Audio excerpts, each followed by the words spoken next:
Could it be? For me, your man, Louie T. Welcome to the command post. You know what it is. Post up. Take command. I, of course, am your commander-in-chief, Louie T. Thank you for joining me.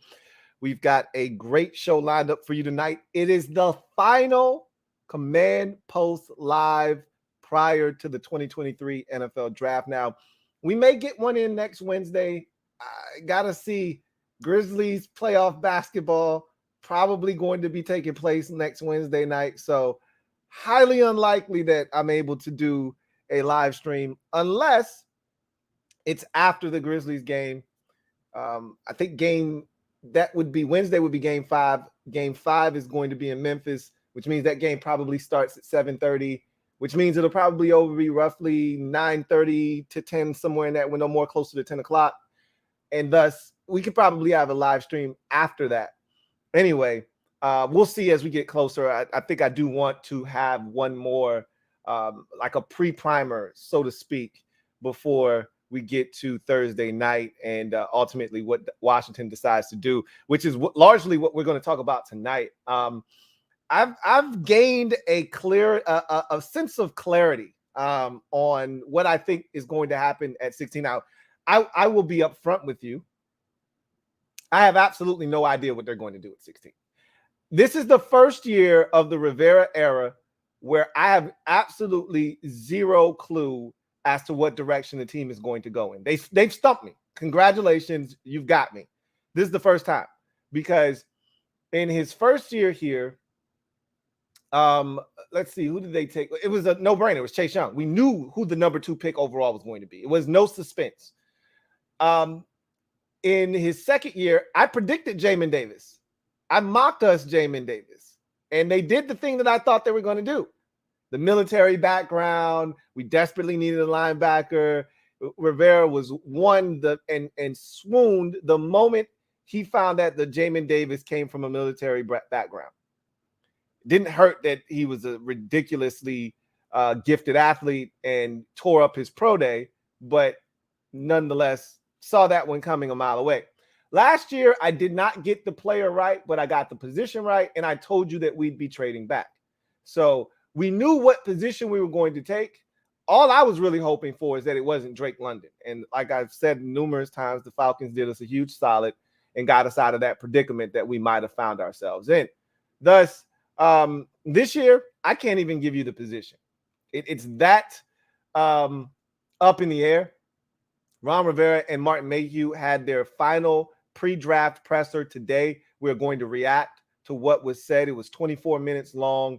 And so we will kind of go over some of the things that I thought were some key talking points from the two of them at today's press conference. Also, I want to talk about, let's have a real and honest conversation about the 16th overall pick. Listening to Ron Rivera and Martin Mayhew talk today kind of opened my eyes. That and the fact that I'm crafting my mock draft as we speak. It's done, actually. Now I'm just putting the finishing touches on the production of it so that I can have it ready for you guys on Saturday. And in doing that, I kind of, started to realize that there's more to this process than I gave thought to. And because I was so blinded by certain things, I didn't take into consideration other aspects of this process that could be very influential in what ultimately is done at 16. And so I had to rethink and recalibrate what ultimately 16 looks like for the Washington Commanders. And we're going to talk about that tonight. So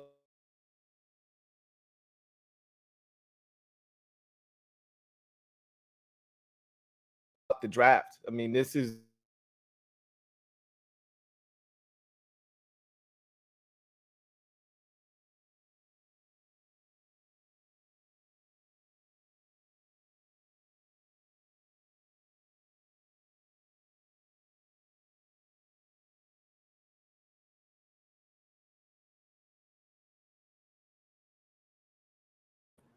okay. Sorry about that. I don't know what is going on. I don't know what is going on, but I'm back like cooked crack. So sorry for that bit of inconvenience. I'm not used to that anymore. If you guys have been with me for a long time, that was a normal occurrence back in the Cox cable days where I could just be talking 1 second and then. Did I get you? Did you think I froze just now? And then it just freeze up. But I don't have those problems anymore. So that was a bit of a. I see your jokes over there. You got that Commander's press conference connection. I hear your jokes. Anyway, so we're gonna get to all of that tonight. We're gonna talk draft ad nauseum tonight because this is a big draft for the Commanders. Honestly, for Ron Rivera in particular. You know, this particular draft isn't going to sway the franchise in one direction or the other. It's not like we're drafting number 1 or 2 overall and we're going to get a quarterback, and this decision that they're ultimately going to make could swing this franchise in the direction of, you know, Super Bowl status for the next decade. That's not what we're doing. However, for Ron Rivera and his staff in particular, this is a massive draft because they need to select players in the first 2 days of this draft in particular. But, you know, you never know what gem you could unearth in the 4th or 5th or, you know, even the 6th round. Cam Curl was a 7th round pick. So you never know when you're going to unearth that gem. But they need players that can come in and help right now. They can't be thinking about, you know, 2-3 years out. They may not be here 2-3 years out. They need impact players, guys that can come in and help elevate this team to a winning record, a playoff berth, and potentially a playoff victory in Rivera's 4th year. Because if they don't get impact players that can help them win this year, it'll be Rivera's 4th and final year here in Washington. And I think they're going in with that mindset. However, Rivera's been really coy this offseason. He's been playing it cool. I actually like the cool Rivera we've gotten this offseason. It kind of feels like the whole Snyder selling the franchise thing has taken so much off of his shoulders from a responsibility standpoint of having to answer to the Snyders, having to worry about the trauma that those guys or that family causes Rivera and this team and this organization. And, you know, knowing that those guys, Tanya and Dan and company, are going to be gone here shortly, it seems like it's just lifted this burden off of Rivera's shoulders. He's not going to say it. Dan gave him a chance to own this team, right? Or own his team, be the head coach of this team. Gave him an opportunity when he was fired and looking for work. Dan gave him an opportunity. So he's not going to speak bad on Dan Snyder, but he knows that there's a lot of shit that came with the Snyders, things that he didn't really realize until he actually got here into this mess. And so there's been this calmness about Ron Rivera this offseason. In the past few years in the offseason, he's been desperate. He's been politicking. He's been a politician. He's been on all of these shows, you know, telling everybody that would listen, hey, we need a quarterback. Hey, we need this. Hey, we're a good team. Don't focus on this off the field stuff. Focus on what we're doing on the field. Like, he's been doing all of this stuff trying to convince other people. This year, he hasn't been trying to convince anybody of anything. Hell, he made a move that he should be out here defending all offseason, trying to convince people that Sam Howell, he's only done it once. And that was at the league meetings when he sat down and he pretty much said, Sam Howell is not your standard run-of-the-mill 5th round quarterback. Had he been in this year's draft, if he'd been in the year prior's draft, he'd have been a 1st round pick. He's only defended Sam once. So he's been pretty calm this offseason, and it's been refreshing. But at the same time, there better be a sense of urgency inside that building. And I think the moves that we've seen speak to a sense of urgency. The firing of Scott Turner, the shaking up of the staff, new wide receivers coach, going to have a new offensive line coach. You got a new quarterbacks coach. So the shaking up, going to have a new defensive backs coach. The shaking up of the staff, the rearranging of responsibilities. I think all of those things speak of Not necessarily desperation, but a sense of urgency. Hey, change needs to come, and it needs to come very quickly. We don't have a lot of time. And that's what this draft should be. It shouldn't be desperation, but there should be a sense of urgency with some of these selections, particularly the first three. Maybe even that first pick of day 3 in round 4. That should be a guy that I think comes in and can help you. May not be on a large scale, may not be in a starting capacity, but that 4th round pick probably should be a key reserve, whether it's on special teams with a smatter of offensive duty or on special teams with a smatter of defensive duty, whatever the case may be. That 4th rounder probably needs to be impactful as well. They need guys that can come in and help right now. There shouldn't be the mindset of, oh, we got time. Hey, let's draft a guy that will be able to help us 2 years down the road. Like last year's 2nd round pick for Darian Mathis, while there was a need for a defensive tackle behind the Bama wall because of the lack of depth, you're drafting a guy that more likely than not won't be playing, but maybe 35% of the snaps. If that, remember, Daron Payne played most games, 90% of the snaps. Jonathan Allen wasn't too far behind. You're talking about a guy probably playing 80 to 85% of the snaps. There were games where Allen played 94% of the snaps and Payne played 98% of the snaps. I mean, these are ridiculous numbers for defensive tackles. You don't see that in the NFL very often. And so you drafted a guy that wasn't going to play a ton in the 2nd round. You can't do that this year. You can't do that this year. Your 2nd round pick probably needs to be starting. Your 1st round pick definitely needs to be on the field immediately. Not immediately, immediately. And I think the 3rd rounder, if he's not a starter, he needs to be a key contributor right away. So last year's draft, Percy Butler barely played on defense. Darian Mathis, that wasn't his fault, but he got hurt in the Jacksonville game.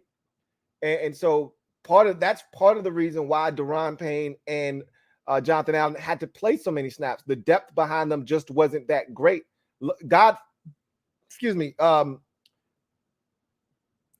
We need to be counting our lucky stars that we were able to go get John Ridgeway, or else we really would have been in some trouble last year from a depth perspective at defensive tackle.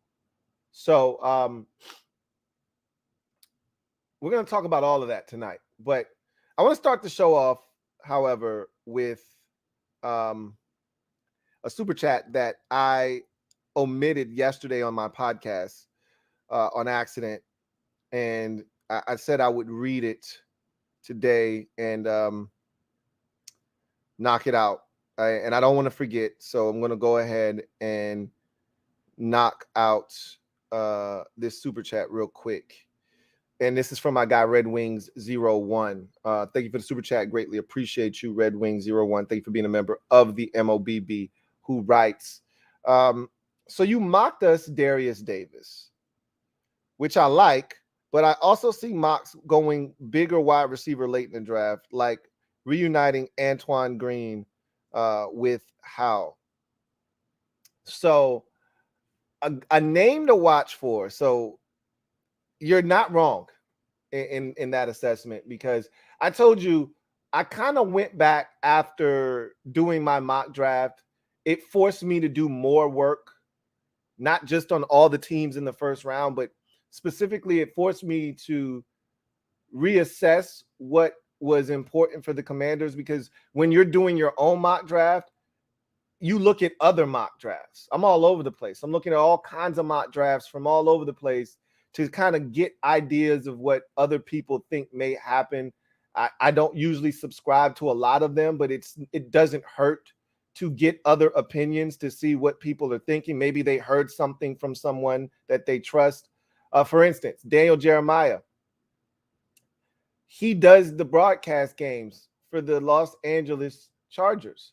He grew up in San Diego. He's from San Diego. He is a San Diego Padres fan. He was a San Diego Chargers fan. He still is a fan of the Los Angeles Chargers, which is why he does their games in the preseason. And thus, he has intimate knowledge of what the Chargers need and what they're potentially looking for. So when I look at his mock draft in particular, what are the Chargers going to do?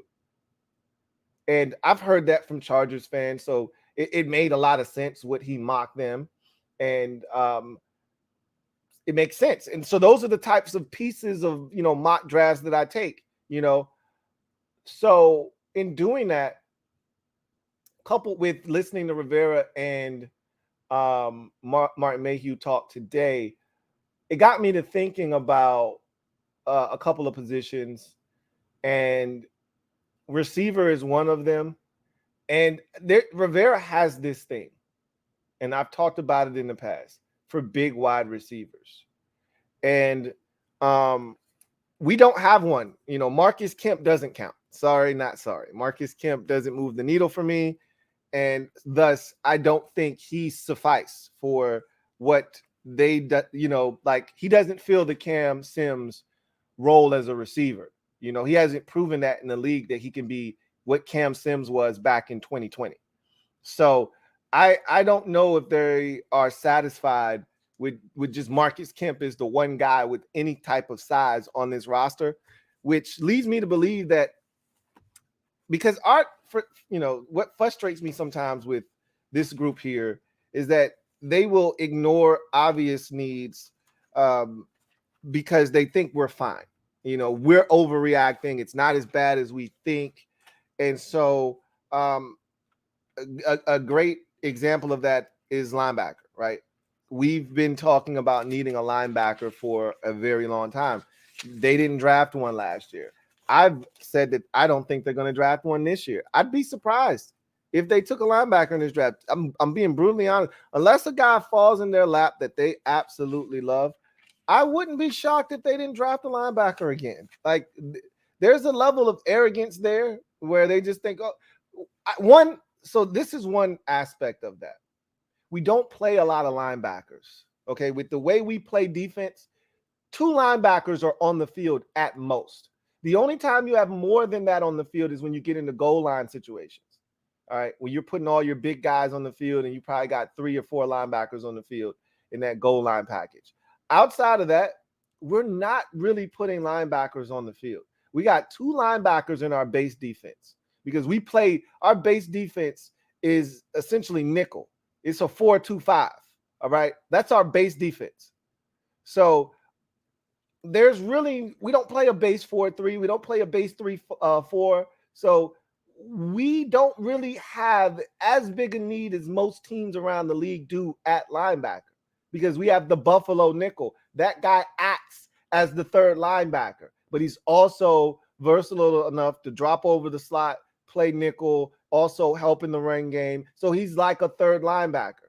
So in their mind's eye, they got a guy in free agency in Cody Barton. You still got Jamin Davis. You got Khaleke Hudson coming back.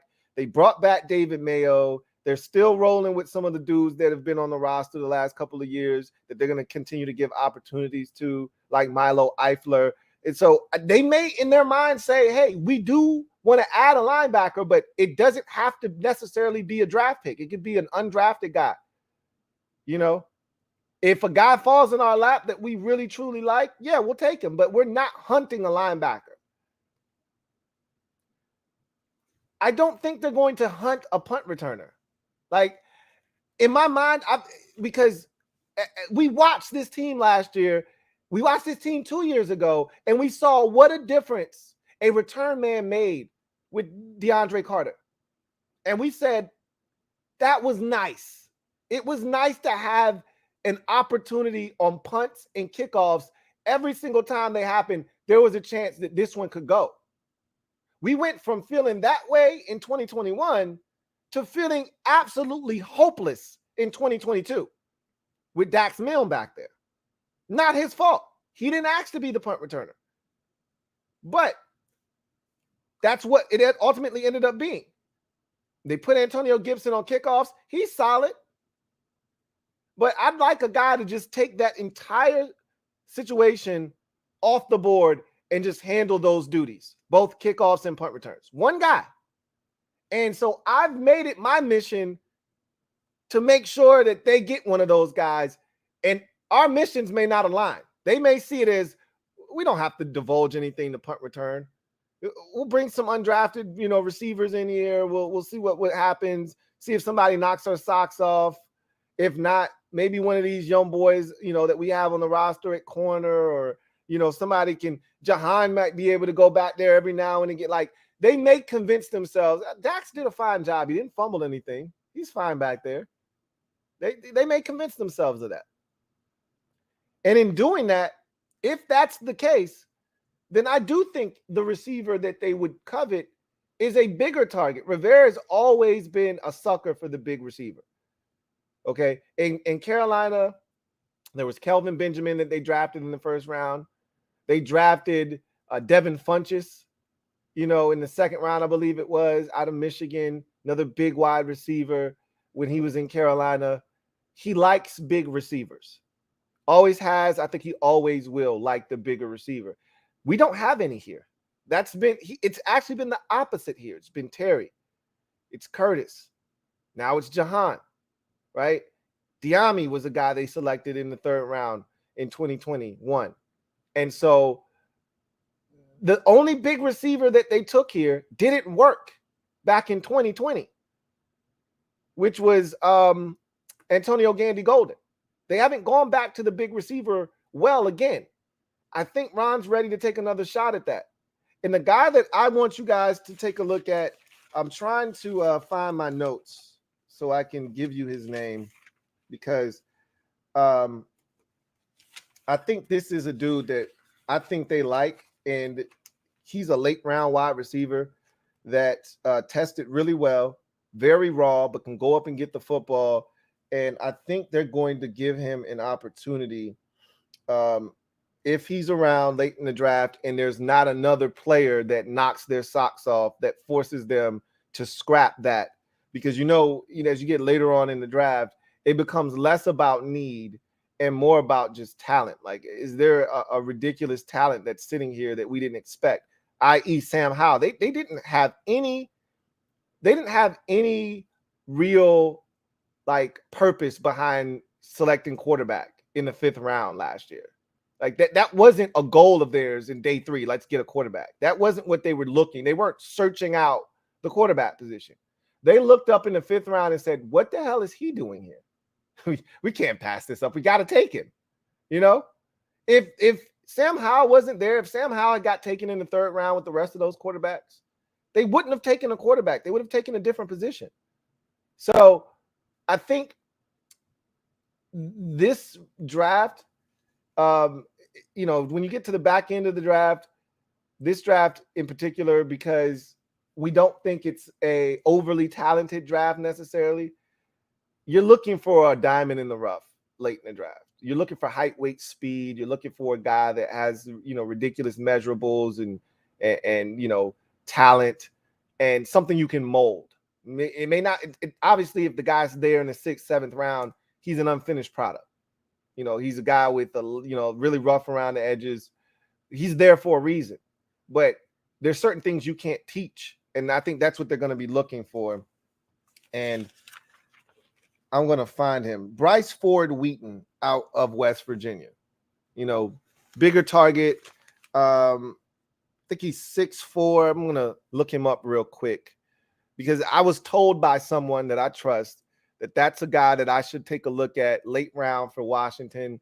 They had a Zoom meeting with him. Doesn't mean anything, as Ron and company talked about today, but you're not spending extra time with guys that you're not interested in some shape, way, or form, right? In some capacity. Like, there may be a motive to why you're meeting with the guy on Zoom, or you're having a guy in for a top 30 visit. There may be a motive. You may say, hey, we heard this guy had some off the field issues. Let's get him in here and let's talk to him about him, right? Like, they talked about that at the presser today. But if you really don't like that player, you're not even concerned about any of that stuff. Why am I talking to you? I don't like you as a prospect, and we're not going to take you. I wouldn't be wasting time on you. So clearly there's some sort of interest because I'm taking the extra step to try and get information out of you, to try to get to know you as a person, as a player, to see if there is something here worth potentially investing in. So don't allow anybody to fool you into thinking that top 30 visits don't matter, or, you know, visits at a pro day or a visit at the combine or, you know, a visit via Zoom doesn't matter, because all of that stuff matters. Bryce, let me go look him up real quick. Bryce Ford Wheaton is, I want to say 6'4", about 215.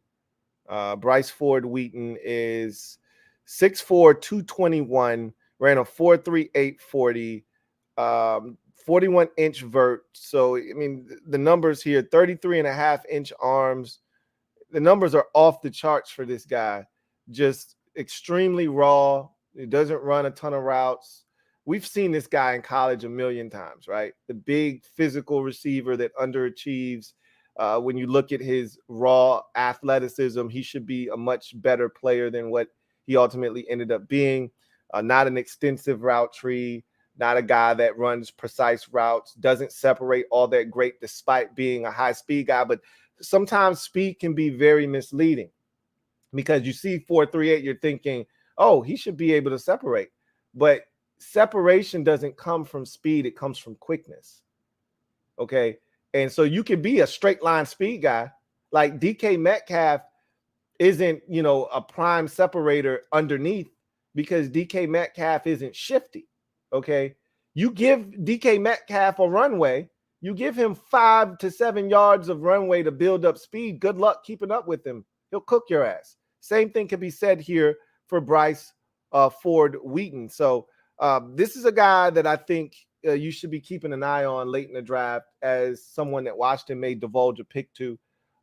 Just again, keep your eyes open as you get late into the draft for a guy like that with some size. We don't have a lot of it on this roster. I think they would love to add a guy with size, because when you get into the red zone, size matters. Like, what I have to start thinking about more is the fact that Eric Bieniemy is here.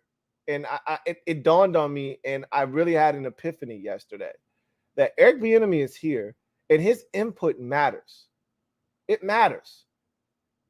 And so what he was able to witness in Kansas City, what he was exposed to with the Chiefs, he's going to bring some of that flavor. Not all of it, but he's going to bring some of that flavor here. And there are certain principles and philosophies that he learned from Andy Reid that I think are going to stick with him. That's what you do when you're a coordinator or you're a coach. Throughout your various travels, you take little bits and pieces from some of the coaches that you are under, right? There's certain things that they do or certain things that they say that stick with you. And you say, you know what? I'm going to put that in my tool bag, right? And so I think there are several items that he took from Kansas City that he's going to bring to Washington. And one of those items, I think, is a little bit of size. They didn't have a ton of it in Kansas City. Where they really invested in size with the Chiefs was at the tight end position. Because when they got into the red zone, it was nothing to throw a back shoulder fade to the third string tight end who happened to be 6'5" and super athletic. Like, they made a household name out of some, you know, backup tight ends in Kansas City, because they were able to, you know, give these guys opportunities, especially in the red zone. So size matters. So we'll see. Anyway, I digress. Thank you for that super chat, and sorry for missing it at the conclusion of yesterday's show. So I want to start tonight's show with episode 3 of the Commander log that they're doing. I talked about this last week on the show, episodes 1 and 2. I just, you know, been exposed to, and every week they release a new episode on Thursdays.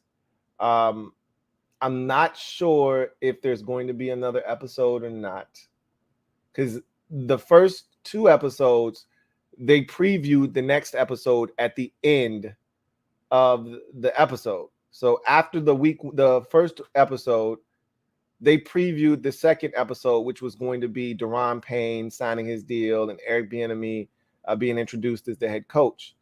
So we knew what was going to come the following episode. After episode 2, they previewed episode 3, which was going to be surrounding the All-Star games for the college football season. So, the Senior Bowl, and the Combine, and, all of that stuff. And this week, they didn't preview anything for episode 4. So that leads me to believe that there is no episode 4 yet. But maybe they'll grab some, draft coverage and put together episodes 4 and 5, with what they get from the war room and, day 1 and day 2 of the draft, and then ultimately day 3, and them making phone calls to the draft picks and talking to them on the phone. I'm assuming that that'll be episode 4 and probably 5, something to that effect. But it's exceptional work. I've talked about it already. The media team is doing a magnificent job giving us that insight, that behind the scenes look. They're pulling back the curtain a little bit. I loved episode 3. They talked to various people. They talked to Adam Schefter. They talked to Ian Rappaport. They talked to Matthew Berry, who is a Washington Commanders fan. He now works for NBC Sports, used to work for ESPN as their fantasy football guru. They talked to the scouts. And that's the thing that I love to see, because the area scouts, the guys that don't get a lot of recognition, these are the guys that are pouring in the most work of anyone. They're the ones sacrificing family time. I don't even know how you're able to have a family and be an area scout, because you're spending so much time away from home. You're on the road constantly. You're gathering all this information on all these different prospects in your particular area of the country. And so to hear those guys have the light shined on them and have them have their, moment on camera, because you don't really hear about their work. All we do is see the end result from all of the work that they've put in. They got a huge part in helping set the board, but they don't get a lot of the credit. And so it was nice seeing those guys get a little bit of shine. It was great to see, Kerrigan at the Senior Bowl. I thought something else that was really interesting there, Eric Stokes, who a lot of you do not know, but he's a huge part. When Ron and Martin talk about their team, the front office team, Ron always constantly brings up Marty Herney, Martin Mayhew, and Eric Stokes. You always hear him talk about Eric Stokes, and then they talk about the cap guy that Ron brought from Carolina. His name escapes me at the moment. Rob. I can't think of his last name right now, but that's the core group right there. Eric Stokes, the cap guy, Rob, what's his face, Martin Mayhew, Marty Herney, and Ron Rivera. So you saw Eric Stokes. He talked about the process, what they look for, how important a lot of this stuff is. And I just thought it was well done. And one of the things that stuck out for me was Travell Wharton working with the offensive lineman, because he's going to be the new offensive line coach. I've said this. I've been adamant about this.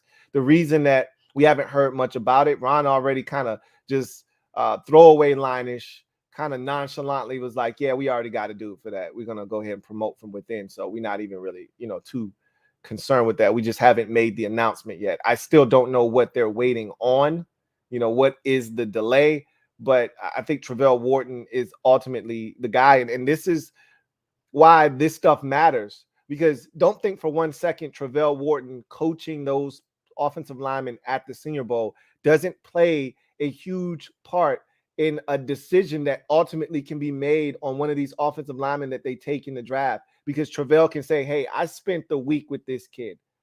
I made corrections. We made adjustments, and I watched this kid do it on the fly. He's smart. He's tough as nails, and he takes to coaching quickly. I really like this kid. And you could see Travell, because he had hands on these players, vouch for 1 or 2 of these dudes, and they may end up being the guy that gets drafted.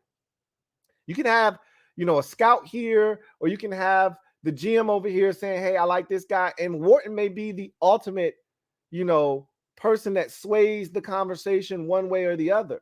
Hey, now I didn't really like the way this guy responded to how critical I was of him during the week of practice. Didn't think he handled, the coaching well.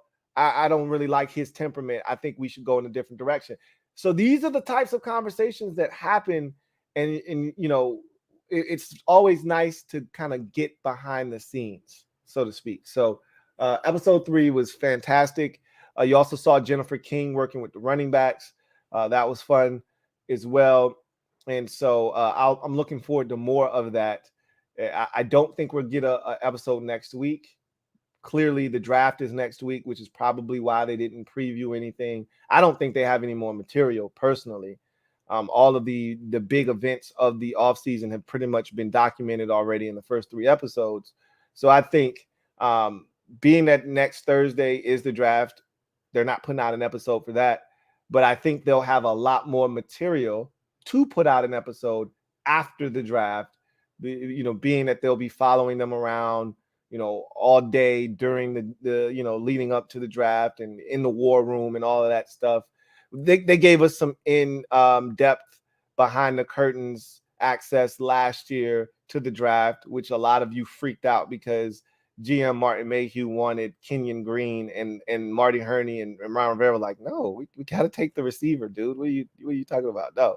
So a lot of you were like, oh my God, I don't trust Martin Mayhew. He wanted Kenyon Green, all this stuff. So it's always good to see the behind the scenes access because it gives you a little insight as to what is going on. And it also allows you to learn some of these people and players on a more personal level, which is always an added benefit too.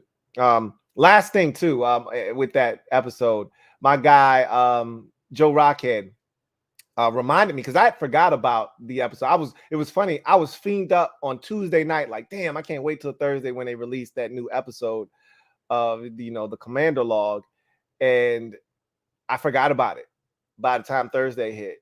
And so I just happened to be on my phone for a second looking for something, and Joe Rockhead had jumped in the inbox, DM me, and was like, yo, have you seen episode 3? And I'm like, nah, I didn't see it yet. He's like, yo, that last line of the episode is fire. So I'm like, oh, I gotta go watch it right now. So I stopped what I was doing and I went and watched it. And the last line of the show was Matthew Berry sitting down, and he essentially said that he talked to a scout or someone, a high-ranking official or personnel person that he respects. And he said, if Sam Howell gets on the field, he ain't coming off. And then it fades to black. So there's that. But you already know how I feel. All right. I don't have to tell you. So anyway, that was a lot of fun. If you haven't watched it, I recommend you go check out the Commander log. Episodes 1 through 3 are available. Check them out. So let's talk Ron Rivera, Martin Mayhew pre-draft presser. This is the last time that the media will have access to them prior to the draft. They will speak after day one. They, after their first round pick, they will come back. They'll talk about the first round selection. They'll tell us that this was their guy all along, and like the shit we get every year, right? You already know what it is. But you'll hear part of the idea behind the selection. They're not going to tell you, well, this is what we were going to do, but this happened, and so it prompted us to go in this direction. They're not going to tell you that. They're not going to tell you that last year, if Drake London was available at 11, that they were going to take him.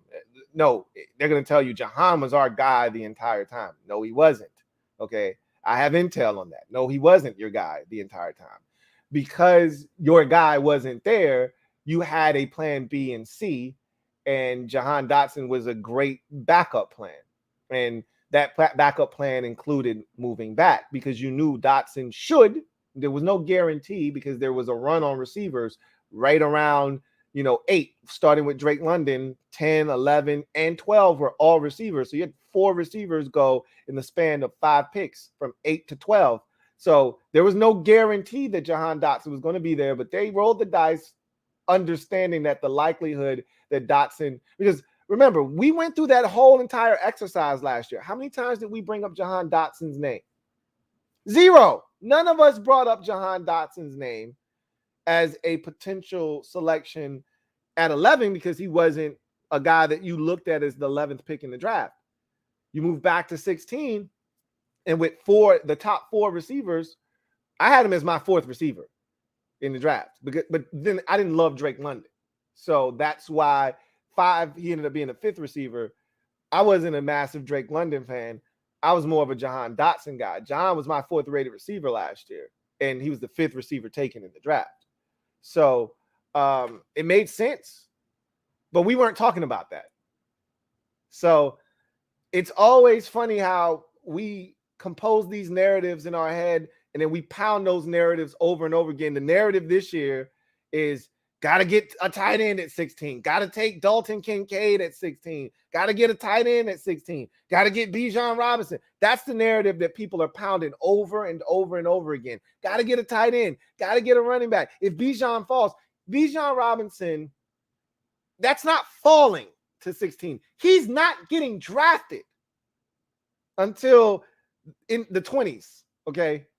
Unless Philadelphia takes him at 10, which I don't see happening.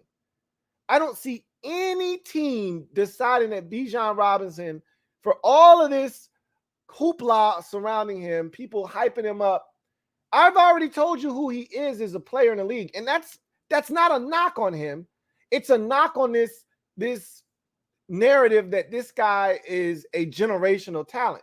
He's a really good running back. He's a really good running back. But he's not a generational talent. He's Josh Jacobs. And there's nothing wrong. Josh Jacobs was a 1st-round pick. There's nothing wrong with being Josh Jacobs. He's a damn good back in this league. One of the best. But he's not Adrian Peterson. He's not Christian McCaffrey. He's not one of these dudes that's transcending, not like some people are hyping him up to be. And so people keep saying if Bijan Robinson gets to 16, he'll be there.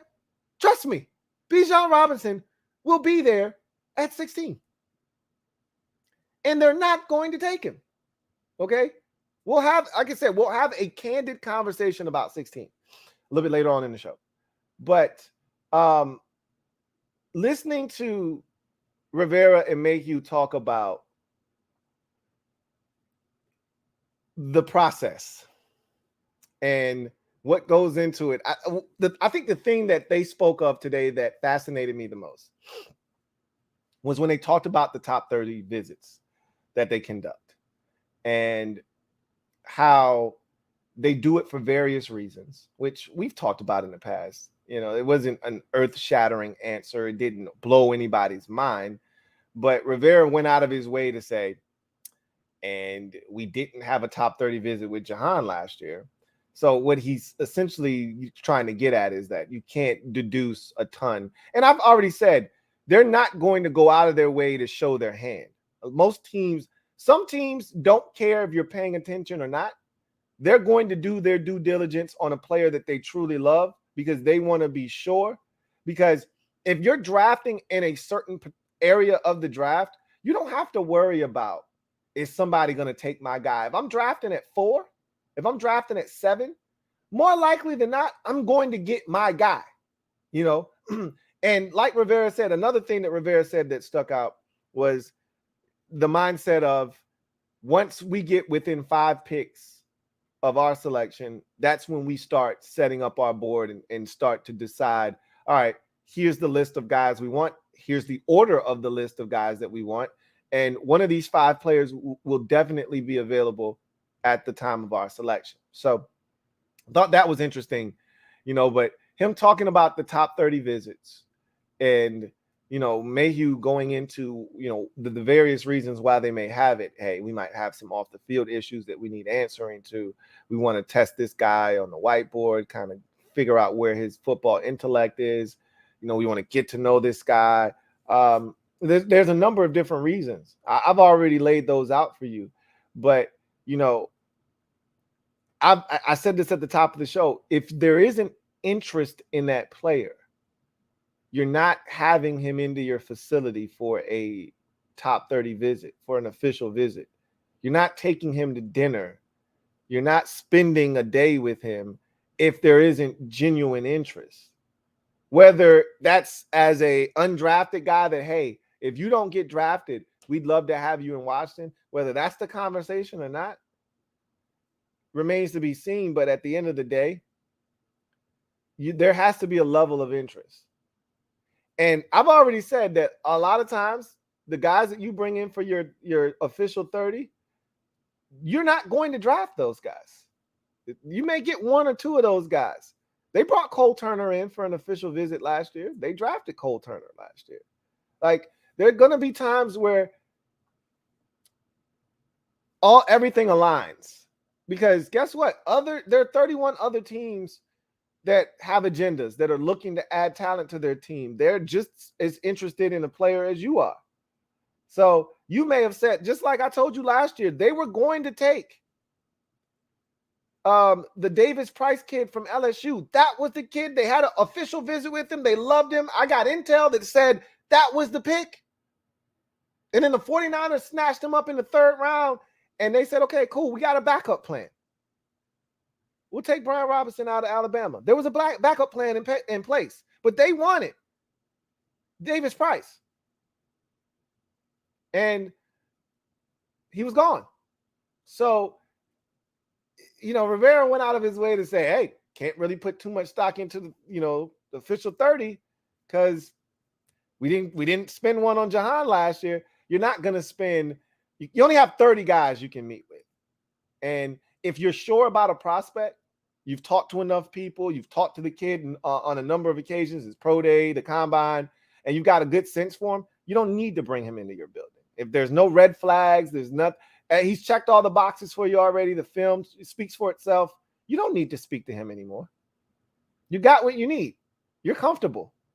It's when you still have questions or you're not sure or there are conflicting reports. You've talked to this guy, then you talk to this person, and they're saying two different things. All right, there's a disconnect here. I trust both of these sources. So now I got to figure out for myself which one of these two people are right. All right. So I'm going to bring this kid in and I'm going to talk to him myself. So it was interesting to hear, them talk about that. The whole, hey, once we get to the 11th pick, which means we're 5 picks away from having to make a selection, that's when we'll set up the board. And again, I've told you guys this because a lot of people want to say, hey, what's Washington going to do with 16? I'm like, it's impossible to know because they have to react to what's going on in front of them. You can't just say, hey, Washington needs to take this player. That player may not be available at 16. He could have been taken at 7. He could be taken at 11. They may not even have a chance. So the board is really going to be set up. And then once they get to 11, Rivera said that's when we'll start slotting guys in, getting our 5 players that we really love. And then whichever one is highest at the time of our selection, if there's no opportunity to move back or anything like that, we'll make the pick. Listening to Mayhew pretty much gave us his philosophy. His philosophical approach, and I've told you guys this, since he's gotten here, he's been pretty consistent. He's like, I'm not a big trade-up guy. I tend to want to move back. He said, in order, and I told you guys this, in order for them to move up, and I'm big on in order to move up in the draft because, again, to Mayhew's point, if you are going up for a player, it means you're sacrificing other opportunities to select players. And because the NFL draft, unlike any other sport, is such a crapshoot because you think you know, but you don't have any idea how these players are going to turn out. Because it's such a crapshoot, you want as many opportunities to throw darts at the board to see if you can get them to actually stick and get them to stick as close as you can to the bullseye. Less darts doesn't give you a better opportunity to do that. More darts do. So more draft selections give you more opportunities to unearth a Cam, to unearth a Cam Curl, to unearth a Terry McLaurin in the 3rd round. You know, in order for you to find Chase Roullier in the 5th, you need more picks, not less. So trading up means that, for me, this would be my philosophical approach. We're close. We knocking on the door, and we just need somebody to let us in. And that one player is the one that can kick the door down and get us in there. That's when I start thinking about going up. Now, if you truly love a player, and Mayhew made it abundantly clear, I've got a cutoff for an area where I'm willing to move up. If he said moving up to get a guy means that this is a player that we thought had extreme talent and should have been long gone, and there's no reason he should be here, and now we need to do something to stop his slide, essentially is what he said. Like, and it has to be a consensus. Everybody's got to be saying this is the guy. Like, we don't even know why he's here. This is crazy. Let's go get him. But also, in that same respect, he said, in looking at that, he still has to get into our wheelhouse. Like, we're not going to go up and snatch him. He's got to be falling towards us, and we got to say, hey, look, we're at 16. He's at 14. Let's just go get him right now. Okay? He's right there. I mean, we can almost reach out and grab him. Let's just go get him right now. So I don't have a problem with that philosophical approach. I don't. He said he's more of a trade back guy. He's more of a, hey, let's pick up more picks and let's have more opportunities to see if we can't find a diamond in the rough, to find good football players. That's been his approach since he's gotten here. I expect that to continue. I've said already, I don't see them making a ton of moves to move back in this particular draft. But if the opportunity should arise, I think he may be entertaining that. I told you I had some opportunities in my mock draft to move back, but teams wanted me to move completely out of the 1st round. And a lot of you were saying, hey, for the player that you took, you could have done that. I wasn't comfortable doing that. So, and we'll see. He said that, and clearly he's not comfortable. Well, I shouldn't say that because that's not what he said. But he said he'll be contacting every team from 17 to 31 in the draft. He said 32, but there aren't 32 1st-round picks this year. There are only 31. So he said he'll be contacting every team that is behind Washington in the draft to see if they're interested in coming up, what the situation is.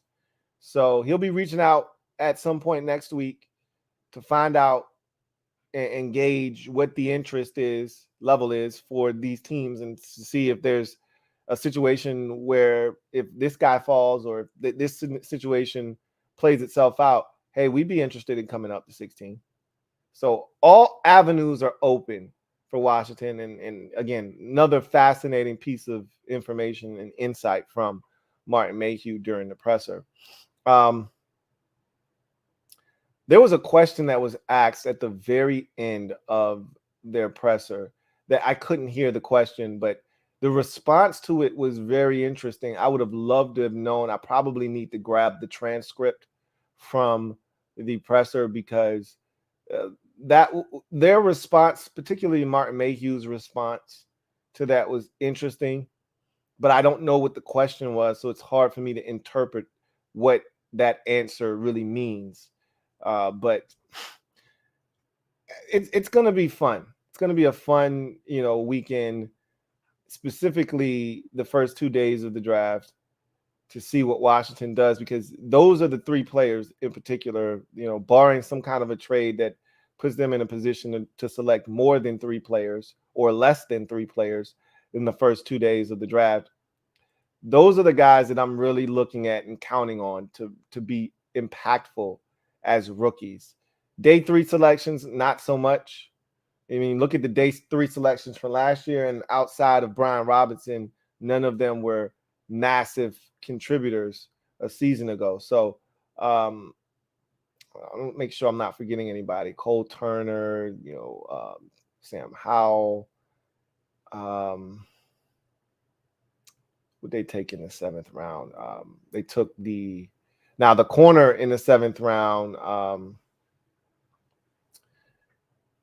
he ended up Christian Holmes. He ended up having a massive role on special teams and ultimately started a game and played a lot of snaps in another game after Benjamin St. Juste went down. Remember, he started the Atlanta game, played a lot of snaps against the Giants the entire first half, the first game against the Giants, and he was getting cooked, and they took him out and put Danny Johnson in late. So Sip played a pretty pivotal role last year, specifically on special teams.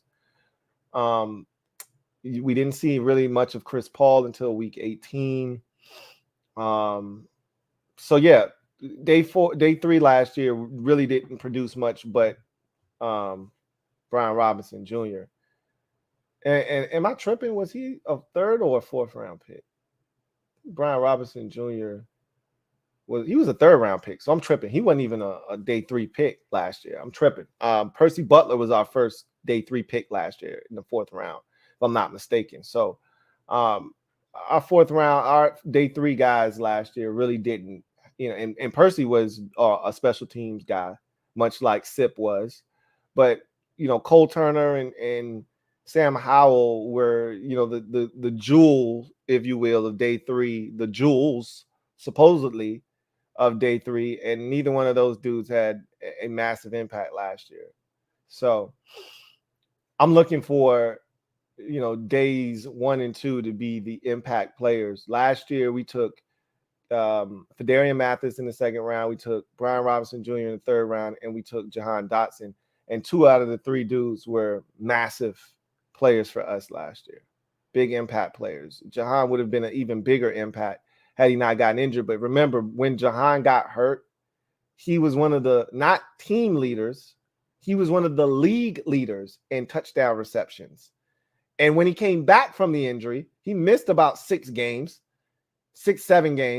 He comes back from the injury, and he's still leading the team in touchdown receptions. Okay, so that tells you what kind of a start he got off to. I think he had 2 touchdown grabs in his first game of his NFL career, including the game winner against Jacksonville. Then he had another touchdown grab the following week against Detroit.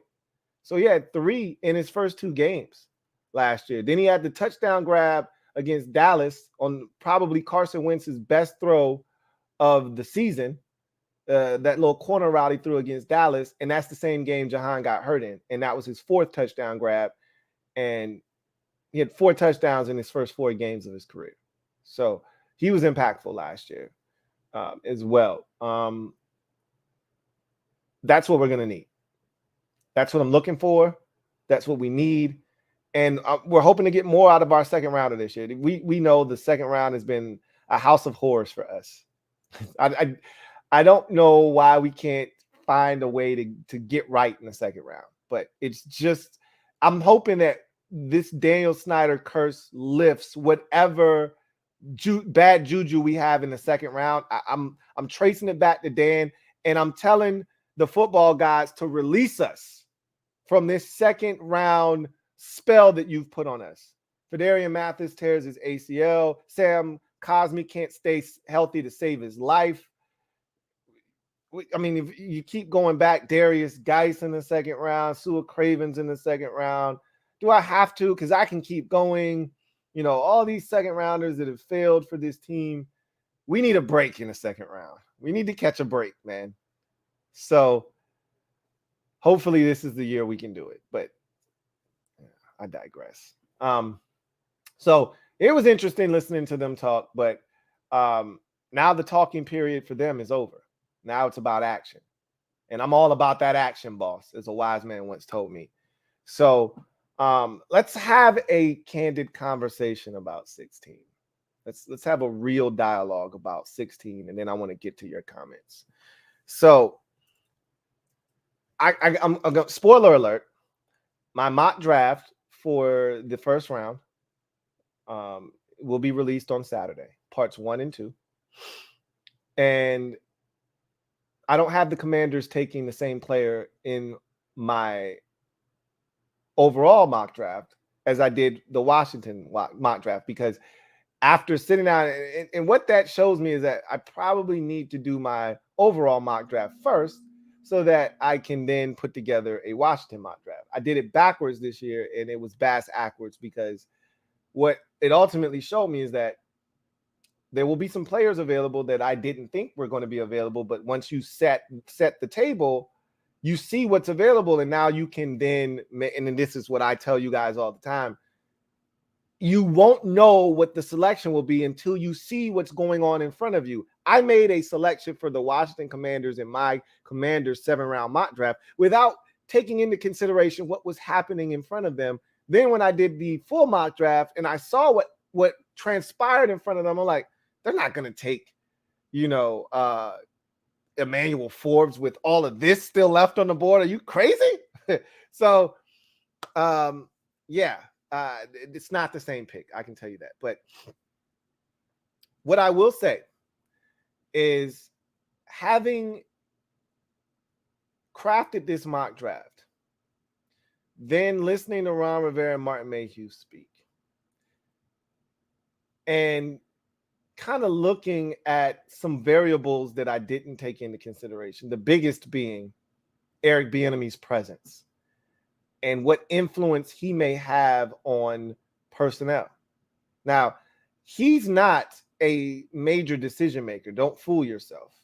Okay, Eric Bieniemy will have input, just like Travell Wharton will have input, just like Bobby Ingram, the new wide receivers coach, will have input. They've all been given a set of players to go watch and say, hey, and come back to the table and tell us what you think. We want your input. It is valuable. You're going to be coaching these players that we select. So we want your input on these guys, and we want to hear what you have to say. But Eric Bieniemy is the offensive coordinator. And much like Scott Turner was a huge part of the reason Antonio Gibson was drafted, he's a huge part of the reason why De'Ami Brown was drafted. He said, these guys will work well in my system. I think Antonio Gibson can be Christian McCaffrey. I think De'Ami Brown can get over the top. Those were Scott Turner selections. I'd be a damn fool to think that Eric Bieniemy won't have more say so. I dismissed him like he may only be here a year. There's only so much he can say that will resonate with this staff, but that's a lie, because Ron has put a ton of stock in Eric Bieniemy's presence this offseason. One of the questions today lobbed at Ron, was about the excitement level for the players. And there's this buzz around the building, and these players have this exuberance. Where is this coming from? And, we all want to trace it back to the fact that this team is getting sold and Dan Snyder's reign of terror is almost over, and the players can feel that weight being lifted off their chest. That's the easy, low-hanging fruit answer. But Ron's like, nah, I'm not going to go that route, because, again, I'm not looking to throw dirt on Mr. Snyder's name. Okay, Ron's not going to do that, right? Ron said, there's a buzz around the building because of Eric Bieniemy. I don't know, and again, I can't say this definitively because I'm a fan of the Washington Commanders. And while I cover the entire league, I'm not as plugged into the other 31 teams as I am the Commanders. So I can't say that I've never seen a situation like this where a team was so juiced up for, like, all the shit we're hearing about Eric Bieniemy. That's what usually happens when you get a new head coach. This level of excitement, this level of attachment that the players are having, and Rivera is embracing it. Credit to him. He's embracing this because he knows Eric Bieniemy's success means his success. And without Eric Bieniemy's success, he's probably fired. So Ron is embracing all of this. But at the same time, you generally don't get this much excitement for a offensive coordinator. This is usually reserved for a head coach.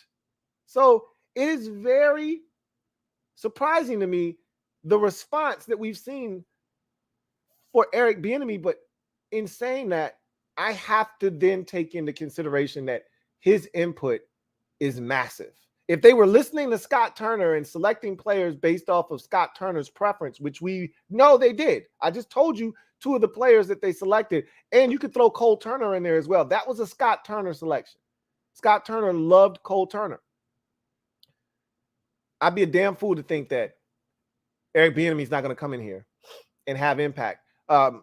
Andrew Wiley, you don't think that they went to Eric Bieniemy and asked him about Andrew Wiley? And he already said it on episode 2 of the Commander's Log when he was talking to Andrew Wiley when they were having lunch. He said, they asked me about you. I think it was more than just, hey, Eric, what do you think about Andrew Wiley? They went to him and said, hey, we really like Andrew Wiley. What can you tell us about him? Is this a guy that we should be interested in? And he put in a good word for him. Obviously, that's why he's in Washington. So in saying that, I'd be a damn fool not to consider tight end at 16. Now, I know what I've said all off season long. I know what I've said all draft process long. It's lion season, though. And what have I told you? Believe half of what you see. None of what you hear, even if it's spat by me, your man, Louie T. Now, I try not to lead you astray, but I'm not batting 1,000 over here. However, I can admit when I'm wrong. And a lot of you, I'm going to tell you right now, Bijan Robinson, and this is a frank and blunt and real and honest conversation about 16. So I'm going to be honest with you and direct. Bijan Robinson's not even on the table. Stop. Tight end, however, I repeat, is on the table. Here's why I think tight end is on the table. Number one, I'm doing my mock draft, and in order for me to kind of gauge what the consensus is, what people are saying about our pick, I need to go everywhere. What's Todd McShay saying? What's Mel Kiper saying? What's Daniel Jeremiah saying? What's Charles Davis saying? What's Peter Schrager saying? All right. What's all of these different people? What are they saying? Right. Some of these people that I truly respect. So you look at all these different mock drafts. You even look at some of the hacks. Go to CBS Sports. You check out some of their Rob Rang and all of these people. Pete Prisco. I want to take in as much information as I can. And yep, you're going to get some corner. Yep, you're going to get some offensive line. Yep, you're going to have some crazy off-the-wall mocks. We're taking a quarterback or we're taking this guy. And you're like, yeah, right. That shit's not happening. But you know what I saw more so than anything else? Tight end. And I kept saying, you guys are off base here. They're not taking a tight end at 16. They love the tight end group. Or so they say. Now, look, if you're telling me it's BPA and you're telling me that we put ourselves in a position to upgrade whatever position we like because we've done all this work in free agency and we put ourselves in a position where we can take whatever we like, you can take whatever you like. Yeah. If that's the case, then tight end should be in the mix. If you ask me what is the one position that we lack at, and look, I'm not saying anything that you guys haven't been saying all offseason, that we haven't been saying in unison since Ron got here. I told you, and I didn't love him when they first brought him here, Logan Thomas. A lot of you had to convince me. I'm trying to tell you, Louie T, Logan Thomas is that dude. And I was like, all right, we're going to see. Because I'm not buying it. And even after that first year, which was his best year, by far and away his best year, and he put up some numbers, and he was all reliable in that first season when we won the division in 2020. I still said he's not an alpha as an athlete. He's an alpha as a leader, as a guy that's going to be physical in the run game and give you effort there. May not always be pretty. And last year he hurt us with some penalties that you think he was still, coming back from the injury. But some of those were phantom calls, and we already acknowledged that. He got the raw deal, the short end of the stick on some of those calls. But his size, the catch radius, the ability to box out defenders and catch the football, kind of have that basketball mentality, boxing out, getting a rebound. That's his department. Safety valve. Big, tall guy you can see over everyone else to get the football to. But to me, he wasn't a standout as an athlete. And I said, we don't have, that's not John Bates either. So if there's one place on this team that could use a massive upgrade from an athletic standpoint, Cole Turner is the closest thing that we have to an elite athlete before Amani Rodgers got added into the equation. He was the closest thing we had to an athlete. Ex-receiver, he has that background. Amani Rodgers, ex-quarterback, 4.5 40. We saw it last year. But those guys aren't natural tight ends. So you're still missing something. Doesn't mean that Amani Rodgers can't develop and turn into a guy that's now in the division, a Darren Waller in 2 years from now.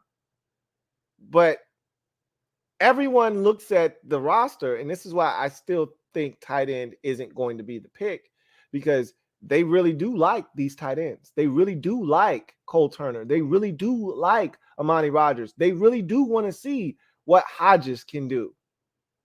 They still do believe in Logan Thomas. They still like John Bates a lot. Adding another tight end means one of those guys isn't going to be around this year. In order to make space for a first-round tight end, because you're going to make space for a first-round tight end, somebody has to go. And you can't just say, well, that guy can go to the practice squad. Somebody can yank that dude. You cut him. He's available. He's been exposed to the rest of the league. You can't cut Amani Rodgers after what he did last year. He's an athlete. Somebody will poach him.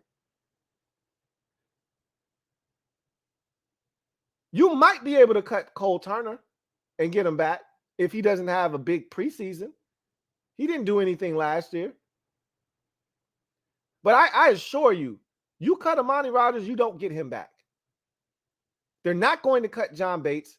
They're not cutting, what was he, a fourth-round pick? They're not cutting a fourth-round pick from 2 years ago. This will be John Bates' third season. They're not cutting him. They like him a lot. And there's nothing wrong with John Bates. And unless you're getting rid of Logan Thomas, and I've already told you, they're not getting rid of Logan Thomas. I don't see it. But they also said at the presser, because they talked about Rob Rogers, that's his name. I couldn't think of his last name. Rob Rogers is their cap guy, right? He's the one that makes the numbers dance. And so they made it a point of emphasis to say, hey, what we get in the draft may determine, and I've already explained this to you, what you get in the draft may ultimately shape what you do moving forward from a release standpoint. Maybe the plan isn't to release Logan Thomas right now. But if you draft Dalton Kincaid at 16, if he's there, because there's a realistic possibility that Dalton Kincaid is not there at 16, right? Green Bay is one pick in front of us. They desperately need a tight end. But let's say that he does get to you at 16. And they're like, yo, we love this kid. He's the highest rated player on our board that is still available, and it's not close. And they take him. Somebody's got to go. Are you going to get rid of the young 24-year-old, developing tight end in Amani Rodgers? Are you going to get rid of the 5th-round pick that you swore by last year in Cole Turner that has a ton of upside? Are you going to get rid of the best blocking tight end on the roster, a guy you invested a 4th-round pick in that is still on a rookie contract? All the guys I just mentioned are all on rookie deals, so they're not costing you anything. Or are you going to get rid of the aging 31, 32-year-old tight end coming off of a major injury 2 years ago that had a down season last year, and is making enough money that makes a considerable difference in your cap situation if you were to move on from him? That's the kind of question you have to ask yourself. Now, I still don't think they're going to take a tight end, but it went from me being definitive of, nah, they're not taking a tight end. No way are they taking a tight end in the first round. I don't think we're going to get a tight end at all. To, I would not be shocked if they pulled the trigger on a tight end at some point in this draft, but more specifically at 16 because of Eric Bieniemy. He came from Kansas City with a first ballot Hall of Fame tight end in Travis Kelce, and it transformed their offense. And if he's bringing that particular offense to Washington, he's going to need a player that has similar features to a Travis Kelce that can be that kind of a dynamic playmaker at that position. Travis Kelce is the engine that makes that Chiefs offense go. He's the chain mover. He's the red zone target. He's the guy that does all of the dirty work in that Chiefs offense. He blocks, he catches, he scores touchdowns, he gets first downs on third downs. He's the guy that Mahomes is looking to when they need it, and they need it badly. You know he's going to 87. It's just a matter of how is he going to get it to 87 this time. We don't have one of those guys on the roster right now. And so Bieniemy could come in here and say, hey, I like Amani Rodgers. I think he could be special. I like Cole Turner. Didn't see enough of him, but the brief, snaps that he did play, I like what I saw, and I like what I saw out of him in college. Yeah, John Bates is cool, but I don't love any of those dudes. Let's get a guy that I absolutely love at the tight end position. That could be a conversation that's being had. So I've got to reassess what is an option at 16. And I do think tight end is now in that discussion, whereas before I did not. But Eric Bieniemy's input is a lot bigger than I was giving it credit for. I was pretty much dismissing the amount of impact that your offensive coordinator has.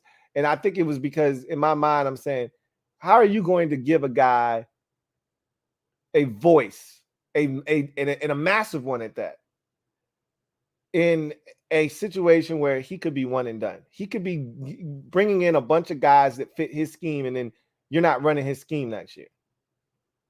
But if what I've been preaching, and I believe this to be the truth, which is why they've done what they've done, and which is why they've reshuffled the deck. If you bring Eric Bieniemy in here, and you bring in a young guy like Tavita Pritchard, and you've reshuffled the deck a bit on offense with your staff, and now you got Travell Wharton, and you got other guys in here, you're putting yourself in a position where if Eric Bieniemy blows up this year and actually finally gets the nod as a head coach somewhere else, not here in Washington, you need to be positioning yourself where the next guy that takes over is in-house. You're not leaving out of the building to find a guy to come here and have the third different scheme in as many years.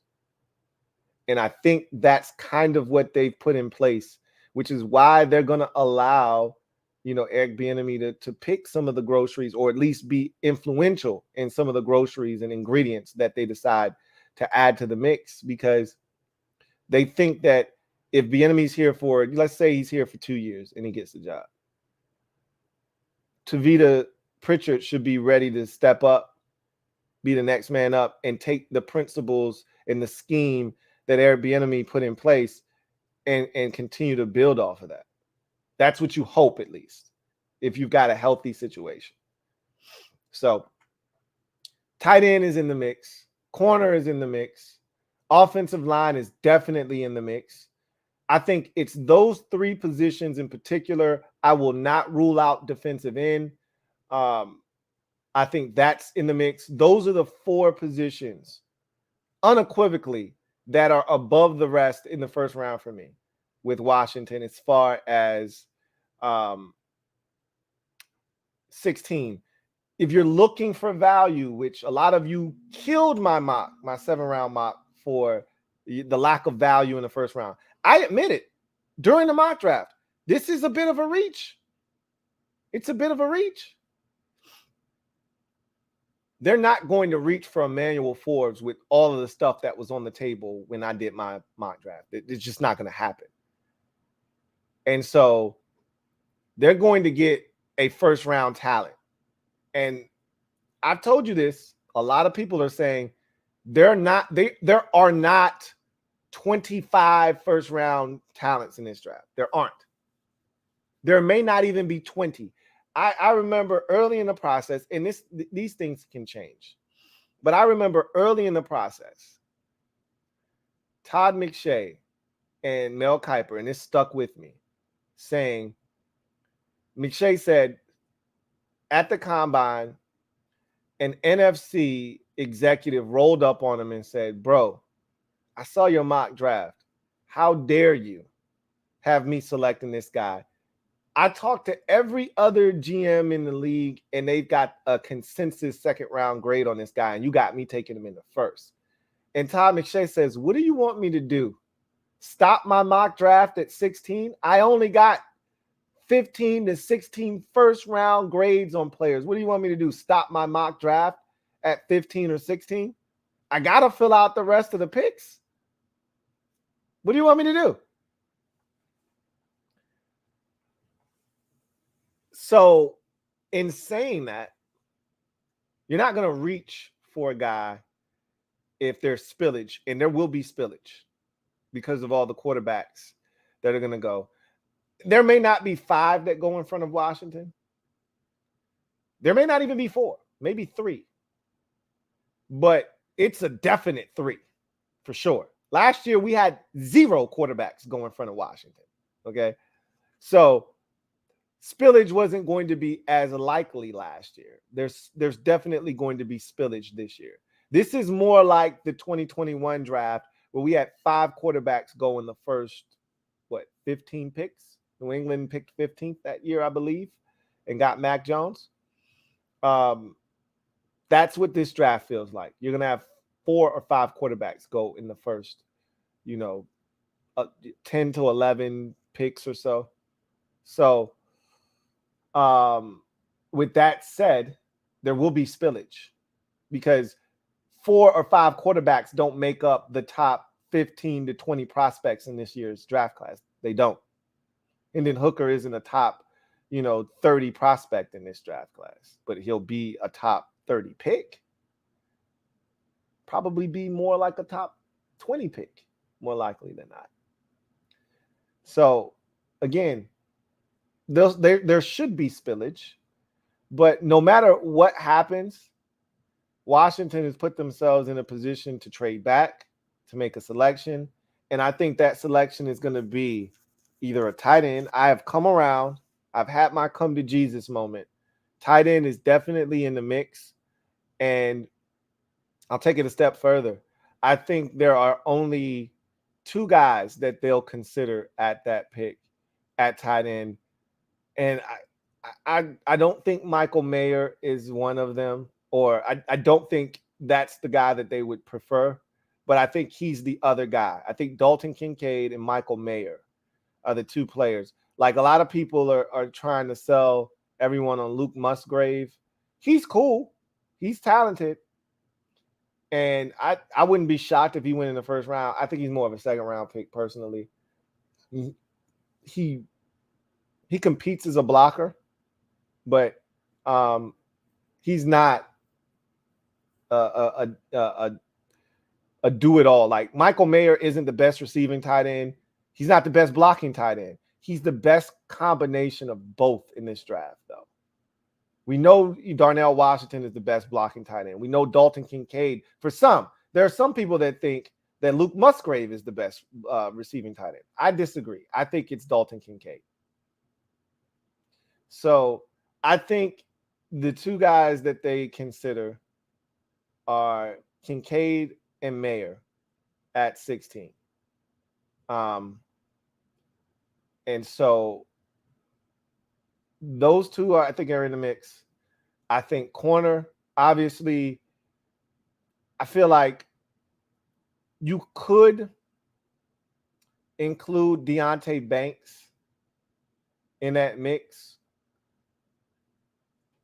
but I think they're only considering 3 corners. If you add Deonte Banks in there, it's 4. Banks, obviously JPJ, Gonzalez, and Witherspoon are your 4 corners. All right. And then edge rusher wise, Will Anderson and Tyree Wilson will be gone. They're not going to be around. So if you're thinking edge rusher, you're thinking Miles Murphy, I think Nolan Smith is too small for what they want to do defensively. He's not big enough. So it's really just Miles Murphy, if we're being honest. I think that's the only guy that they'd be, which is why I think they brought him in for a top 30 visit, because they realized that there's a realistic possibility that Miles Murphy could be there at 16, and they needed to do a little bit more homework, a little bit more due diligence on him, just in case he ultimately is the pick for them. So I think it's 1 edge rusher, 4 corners, 2 tight ends, and then on the offensive line, this is where it gets interesting because everybody's all over the place on these offensive linemen. There's only one consensus, and I agree with the consensus. There's one guy in this draft that's dominant on the offensive line, no questions asked, and that's Peter Skoronski. He'll be long gone. He'll be the first offensive lineman taken in this draft, and rightfully so. Rightfully so. He's the cleanest of all the prospects. You don't have to project with him. The only thing you're debating over is whether he's a tackle or a guard. And as I've said already, my philosophy is always, I will give you an opportunity for you to prove to me that you can't play tackle. So when I select you, I'm comfortable with you playing tackle or guard. Either way, you're going to start for me. After Peter Skoronski, people are all over the place. Broderick Jones, Darnell Wright, Paris Johnson Jr., Osiris Torrance. People are all over the place. And rightfully so. You know, what are you looking for? What are you trying to achieve? I think they are considering all of those guys. Every last single one of them. Skoronski's out, but I think Broderick Jones, I think they feel like he'll be gone. I think he'll be gone too. I think they're more in that Darnell Wright, Paris Johnson. I think he could be gone as well. I don't think Darnell Wright will be gone. I think he'll be there at 16. I know Osiris Torrance will be there at 16. Okay. So I'm looking at Paris Johnson, Osiris Torrance, Darnell Wright, and Broderick Jones as the 4 offensive linemen that I think they'll be considering at 16.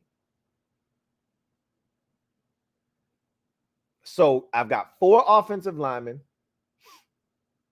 I've got 2 tight ends, 4 corners, and an edge rusher. Okay.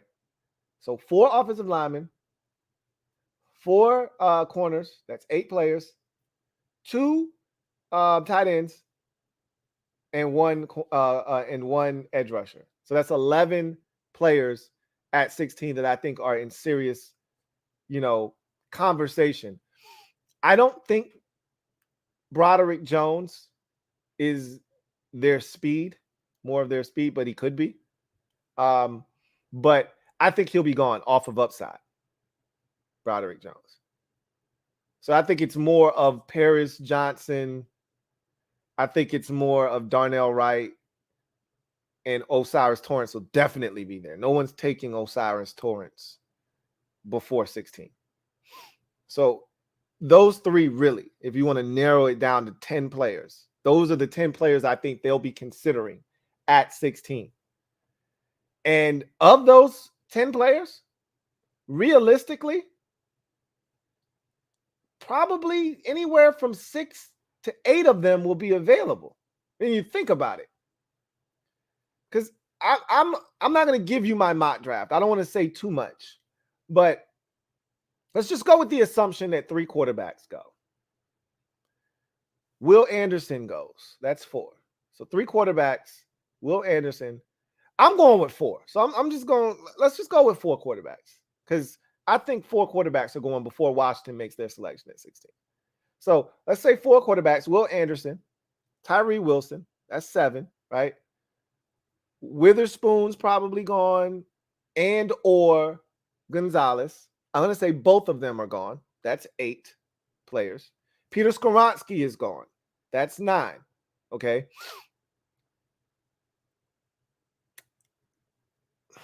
After those 9, oh, and Jalen Carter, definitely gone. That's 10. Okay.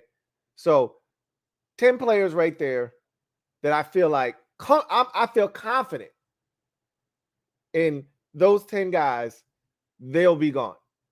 And I feel like you could probably throw in another offensive lineman because as I always tell you, the 2 positions when it doesn't matter if it's a weak draft class or not. Unlike quarterback, where if it's not a great class, they get pushed back. Offensive line, every year, teams need them. You got to take them. All right. So you're probably going to get another 1 or 2 offensive linemen going as well. But that's 10 players that we know are going to be gone before 16. So there's 6 spots that are unaccounted for, 5 that are unaccounted for before you get to Washington. And I think of the pool of 10 players that I just gave you, 3 or 4 of them may be picked from that pool of 10. So you're going to be left with roughly 6 or 7 of those guys available. I told you that 4 corners were being considered, and I think 2 of them probably are gone by the time you get to 16. So of the 10, 2 are gone. I said that you had 4 offensive linemen that they were considering. I didn't throw Skoronski in there because he'll be gone. But I think one of those tackles like Broderick Jones will be gone already. I think the other 3 could still be in the mix. Paris Johnson could be gone too, but we'll see. So that could trim it down to roughly 6. I think Miles Murphy will be there. I think the tight ends could still be there. And I think, JPJ could be there. Deonte Banks definitely, I think, will be there. You can't say definitely, and I think definitely will be there at 16. So of that mix, I think you'll ultimately have 5 or 6 guys from that pool of players that I mentioned to pick from. And we'll see what they ultimately decide to do. I genuinely don't know this year. I'm going to stick to my guns. It's been corner for me all along, and I'm going to stick to that. But I would have been shocked a week ago if tight end was the pick. I don't think I would be shocked anymore. This is a really talented group of tight ends. You've got a coordinator that spent the last 5 years with the best tight end in football and saw the impact that he had on that offense. And I'd be a damn fool to not consider that being influential, or not only Bieniemy, but Bieniemy taking that influence and passing it on to both Rivera and Mayhew. I'd be a damn fool if I didn't take that into consideration and give that weight, real weight. So, for those of you who have been screaming tight end the entire time this offseason, tight end, I hear you loud and clear now. My ears were clogged. I drained them out. I hear you loud and clear now. Tight end is real at 16. Bijan Robinson is not. So all of you Bijan Robinson stands out there, you can stop. He's not going to be selected here in Washington. And he'll be on the board. Trust me. If he's not, I'll be shocked. I'll be the first to tell you on draft night. Because I know y'all coming after me if he gets taken, 8th overall by the Atlanta Falcons, who could use a dominant running back. And I'll be the first to admit I was wrong. I don't see it happening. But that would be the best thing the Falcons could do, honestly. If you're going to start Desmond Ridder and you're serious about starting Desmond Ridder, probably should give him a dominant running back. Your offensive line was nasty last year, creating, and some of that was the scheme, but you were opening up some massive holes with all of those, basic ass backs you had last year, and everybody was eating Huntley and Algier, all these dudes that was eating last year. You give those guys his carries to Bijan Robinson, and it could transform some things. I'm not saying, I'm just saying, but I digress. So, anyway, let's get to the comment section. See what you guys have to say about anything that I had to say, anything that you've seen, anything that you want to discuss. Should be a hell of a weekend. Next week, we're going hard in the paint. I'm talking about ham on this draft thing. I'm going to be live a ton next week. It may I'm gonna have to pace myself because I always lose my voice because not many people do what I do.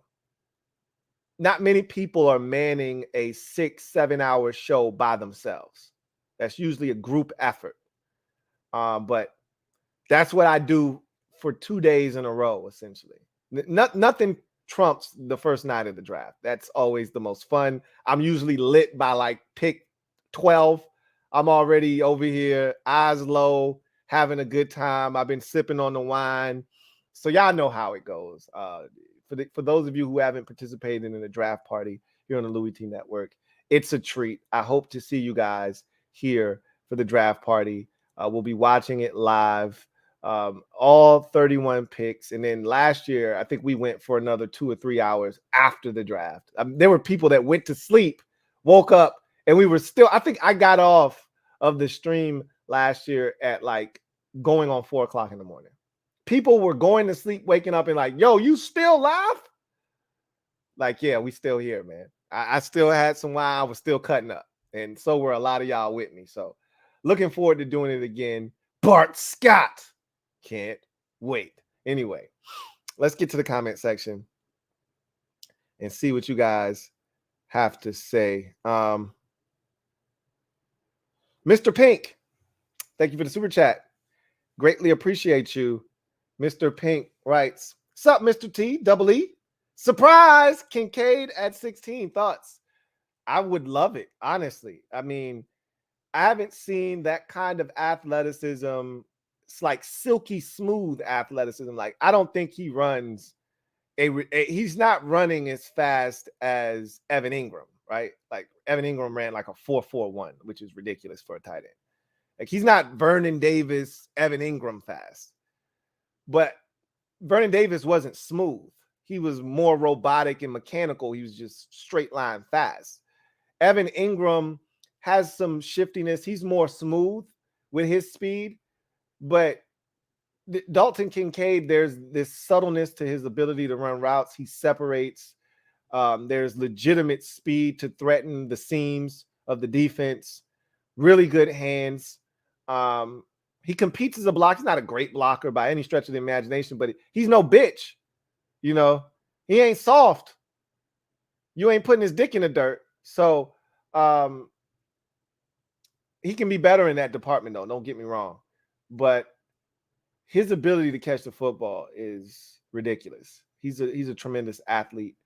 And I'd love to add him to this mix. To me, if you wanted to take Washington's offense to that next level, that's what we need as a tight end. That's what we're missing. We don't have what the Eagles have in Dallas Goedert. You know, we don't have what the Chiefs have in Travis Kelce. If you look around the league at the most explosive and dynamic offenses, usually there's a tight end in there somewhere. All right. When the Ravens have it going, obviously Lamar Jackson is a huge part of that. but Mark Andrews is just as big a part of that as Lamar Jackson, you know? So even the Dolphins, to a lesser degree, I mean, when Mike Gesicki was going with them, it helped.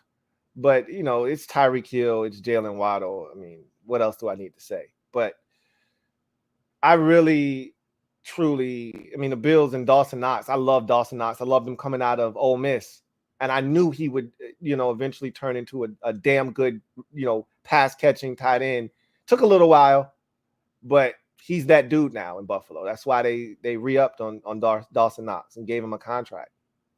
So you look at the more explosive offenses, it's usually an athletic tight end in there somewhere. We have some athletic tight ends, but they're not Dalton Kincaid. So I would love it, but I'm going to continue to repeat this. I don't think they're going to take a tight end in this draft, but I am not as adamant about that anymore. I would not be blown away by a tight end. The only thing that could surprise me is if they took a quarterback before day 3 in this draft. Dude, doesn't matter if it's not a first round. If they took a quarterback in the second round, I would be shocked. Now, I know they really like Hendon Hooker. So does 2/3 of the league. Good luck in him falling to 47. He's not. I assure you of that. So, I'd be shocked if they took a quarterback before day 3. That's the only thing that can blow my doors off. If they took a quarterback, if they took one in the 3rd round, I'd be shocked, but I wouldn't be like, oh my God. Oh, what is going on? Like, no. I would only be that way if they took one in the 1st or 2nd round. But I'd be shocked if they took one in the 3rd round. But tight end was a position that I would have been shocked about a week ago. Not anymore. Tight end's in play. Absolutely, it's in play.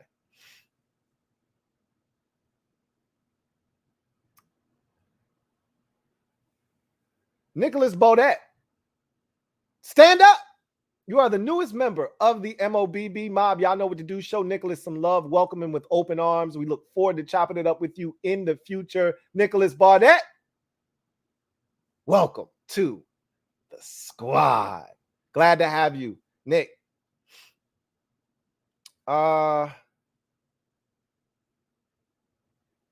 Robbie Witherall, thank you for the super chat. Greatly appreciate you. Robbie writes, thank you. No, thank you, Robbie.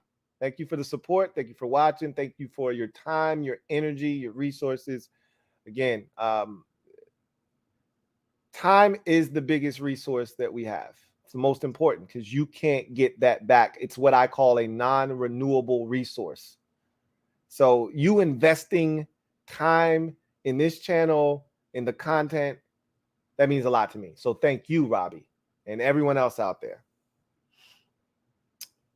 Let's see. Somebody wrote, Washington football fan says this episode of the Louie T Live is being sponsored by the Brian Davis Group. For those of you just joining me, there was some technical difficulties earlier. I don't know what was going on, but I was going through it. The stream froze temporarily, and there were a lot of jokes being aimed at the kid in the comment section, all of which were very funny, by the way. Rob, thank you for the super chat. Greatly appreciate you. Thank you for being a member of the MOBB who writes, what up, Lou? What's up, Rob?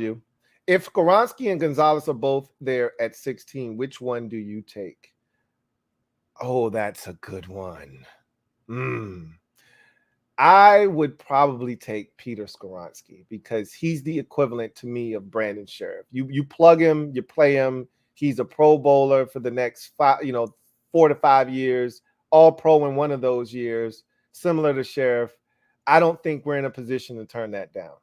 Gonzalez could be really good, or he could be Jeff Okudah, and you could be done with him after 3 years. You just don't know. Skoronski, they're not going to miss on him, whomever gets him, I think.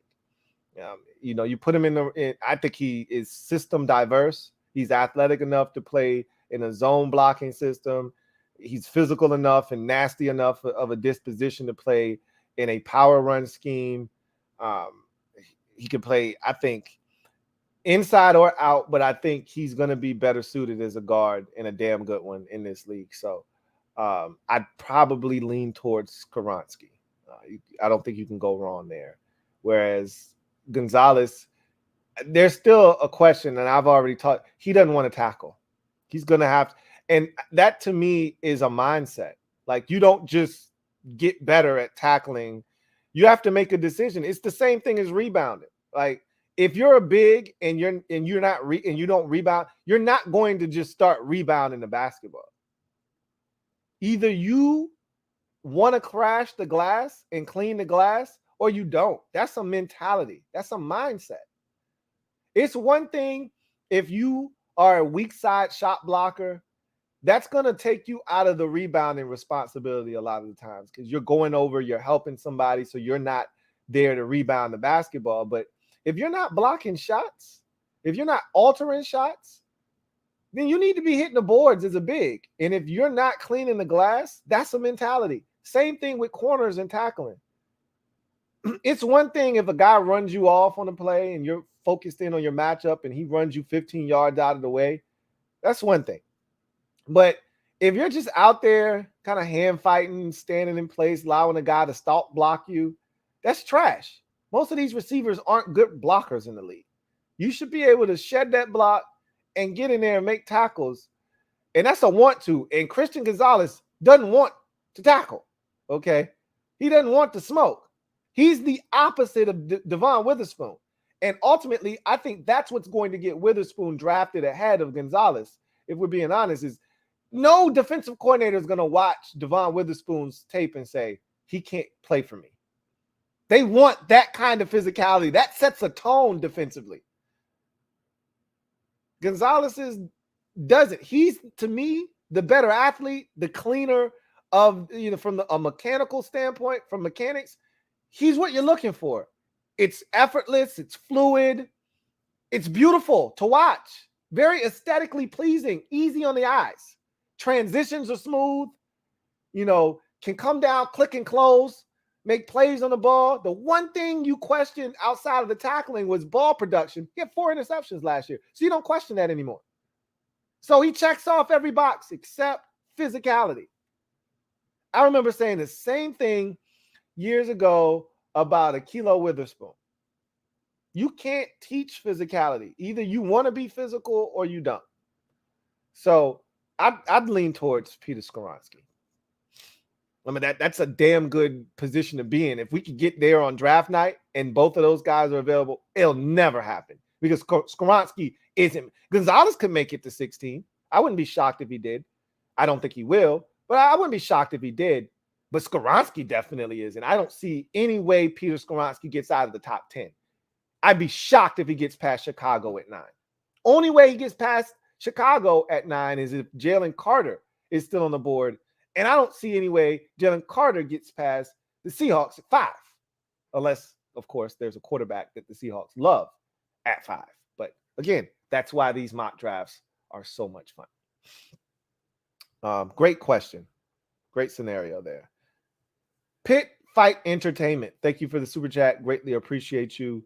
Pit Fight Entertainment writes, very nervous that Jalen Carter falls to the Eagles.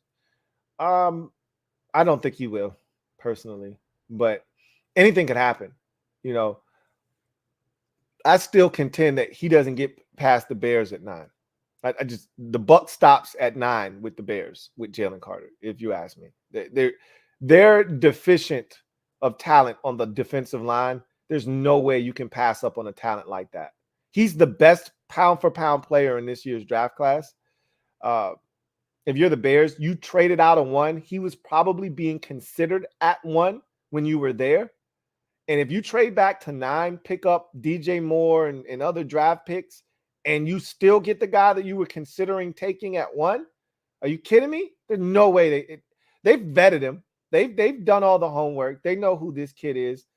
If they're comfortable, he's the pick at 9 if he's available. I don't see a scenario in which Jalen Carter is available at 10 for the Eagles to take. Just so you know. It's too many teams in the top 10 that just can't pass on a talent like that. So your worries are legit, because I heard that one of the guys that really helped keep him on the straight and narrow was Jordan Davis. So you may get the best out of Jalen Carter when he's paired up with Jordan Davis, which is not what we want, because both of those dudes are damn good football players that probably feed off of each other and play well alongside one another. So I prefer them not to be linked up with one another, but I don't think it's going to happen ultimately. Starface, thank you for the super chat. Greatly appreciate you. Thank you for being a member of the MOBB, who writes, Chase Young is getting traded on draft night, so the team they trade him to will pick up the fifth-year option since Chase Young is only 24. We can get a late first, early second.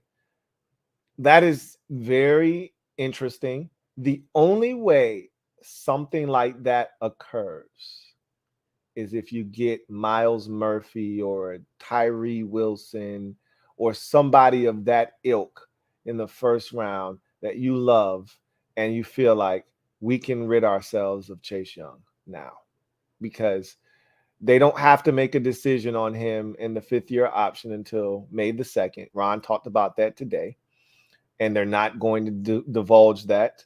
And again, to your point, you could rid yourself of him and that decision and let somebody else make that decision. Wherever he goes, if you trade him, they're definitely picking up the fifth-year option.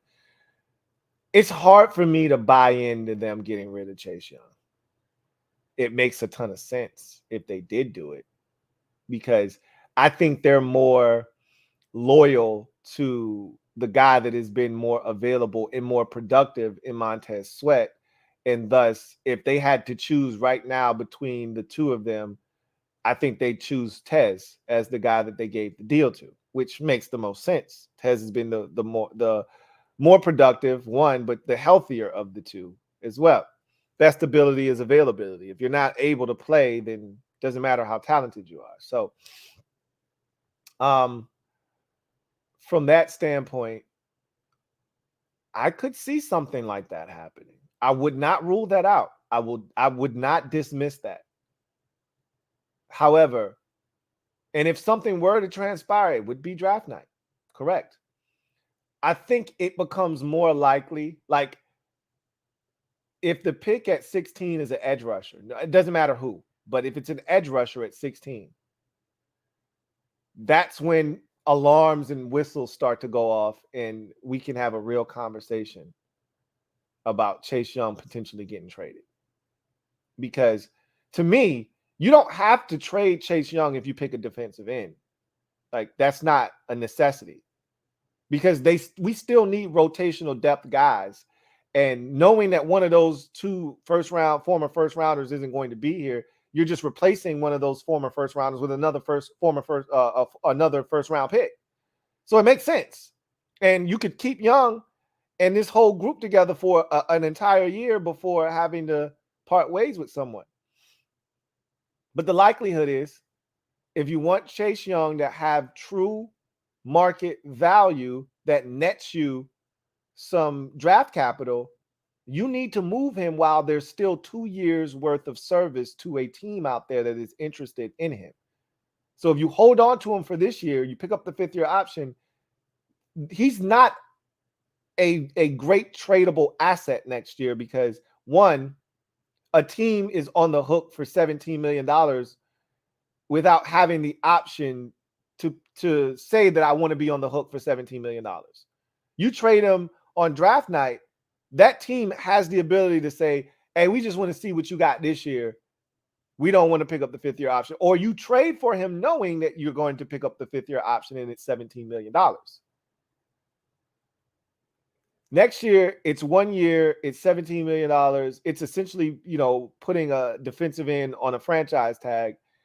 And I don't know of many teams that are going to sign up for that unless you're ready to give him a new deal, which would mean Chase Young went off in the 2023 season for 13.5 sacks and proved once and for all that hey, I'm that dude. And now Washington's in a bind because they already paid Montez Sweat. No, they can't pay Chase Young. And now they need to get rid of him. Similar to the 49ers, when they paid Eric Armstead, they knew they couldn't pay DeForest Buckner. So what did they do? They traded him to the Indianapolis Colts. He only had 1 year left on his deal, but it didn't matter because the Colts were going to give him a massive deal, which they did. And all parties were happy with what transpired. And then they went, and the reason they could do that is then they went and drafted Javon Kinlaw. So they replaced a former first rounder with another former first rounder. That's when alarms would go off for me if they decided to draft an edge rusher in the first round. But again, we'll see. Starface, you may not be off base there.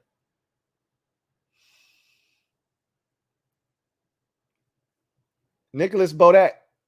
Is it Baudet? Is it Baudet? You let me know. Thank you for the super chat. Greatly appreciate you. Again, once again, welcome to the squad. Glad to have you aboard. Who writes, what up, Lou? Turning 30 this week. Hey, I'll just tell you in advance, happy born day, man. Enjoy it. Dirty 30, man. You only turn 30 once. So live it up, have fun, and enjoy. This is your last week of the 20s, man. You'll never be 20 anything again. So enjoy. Says, so I haven't experienced anything but heartache so far. This offseason has me obsessed. Am I setting myself up? In the past, I'd tell you, you probably are. But that's part of being a fan of this franchise, where you set yourself up for disappointment. But with Dan Snyder gone, everything changes. You don't have to necessarily feel like the end result is going to be what it always is, which is disappointment. It doesn't have to be that way this time around. So I tell you that anything could happen. I am an optimist. I tell you this all the time. So I'm not the person you should probably be asking this to, because I'm going to tell you already that Sam Howell is the guy. I'm going to tell you that he's going to solidify the quarterback position for us. I'm going to tell you, because he's the guy and he's solidifying the quarterback position, and we have all this offensive talent, and we have Eric Bieniemy, who I think is going to, maximize this talent. We're going to be a difficult offense to deal with. And in saying that, any defensive firepower or production that we may have is amplified by the fact that we can now score points, and the defense doesn't have to hold the opposition to 20 or less for us to have a legitimate shot at winning. So if all of these things transpire, which isn't a definite, but it's more likely than it has ever been in the past since Kirk Cousins was here, I'd say that, yes, you should be optimistic. And no, you're not setting yourself up for disappointment. But again, I'm not necessarily the person you should ask. I said we were winning 12 games last year. How'd that turn out? So I'm not necessarily the guy you should ask, because I am an optimist. I see glass half full, but I also see a roster that's starting to turn the corner.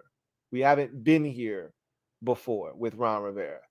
This is the first year, and Ron's told you, roster building, got a quarterback on a rookie deal. We're starting to get, pieces of the puzzle together. This offense, like, if you watch Commander's log, Ian Rappaport's like, there's a lot of talent in Washington on the offensive side of the football. And he didn't even name all of the receivers. He just named McLaurin, and then he named two of the two running backs. He didn't even get into Dotson and Samuel and, all of those guys, and Diami, if you want to throw him in there. He didn't even get to that. So, and we're going to add a running back, I firmly believe, in this draft to that mix.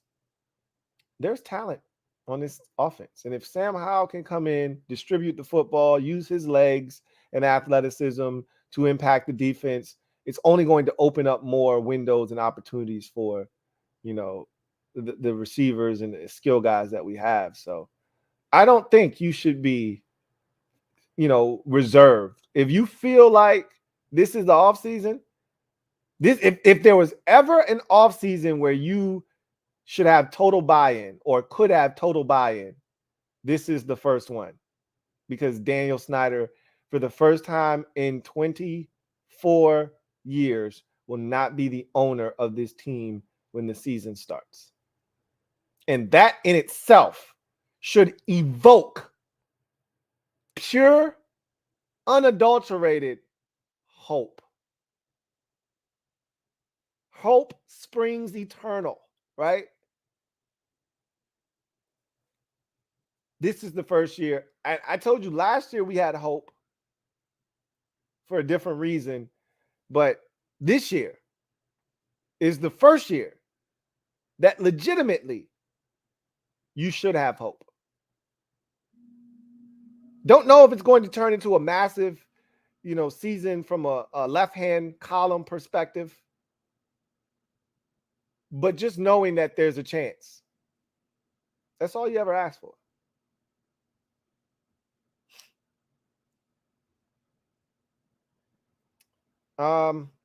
Reedy Davis, thank you for the super chat. Greatly appreciate you. Reedy Davis writes, Lou, think if we have a losing record and Ron can now get the new owner to look at EB to take over, it just depends. If you've got a losing record, the new ownership group could just look at it as a total failure on everybody that was here. You were a part of the 7-10 record. All of y'all got to go. Because if you bring a new GM in here, because again, if you fire Ron Rivera, firing Ron means, it doesn't have to mean this, but more than likely it means you're firing everyone because Ron is responsible for everyone being here. Now, if Ron gets fired and the new ownership group comes in and says, Martin, we like you. We'd like you to stay and be our GM. You think Martin Mayhew's going to be like, nah, y'all fire Ron. I'm going to just go ahead and go. Hell no. Martin Mayhew says, okay, I'll stay on board and I'll hire my own head coach, yada, yada, yada. If that were the case, it would be more likely that he would keep Eric Bieniemy if they establish a great relationship. But unless new ownership comes in and just is absolutely madly in love with Eric Bieniemy and the job that he did, the likelihood is he's going to pick a GM. That's because, look, Josh Harris has already said, in order to have a successful organization, you have to pick the right people and let them do their jobs.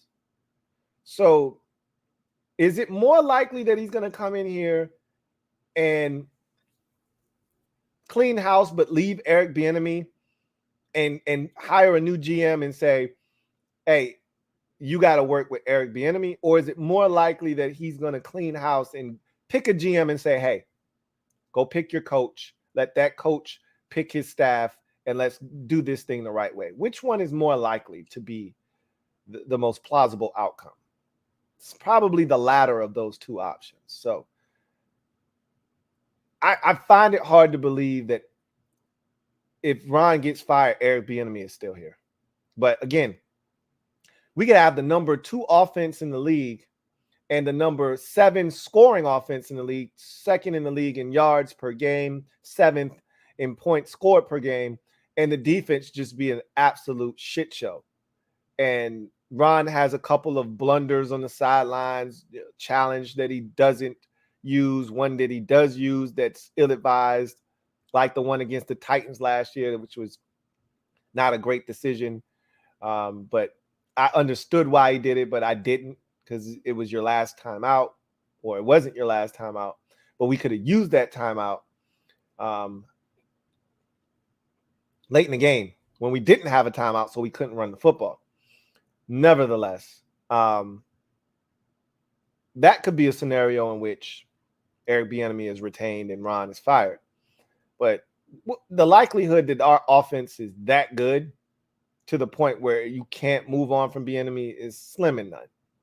So I don't see that happening. But again, anything could happen.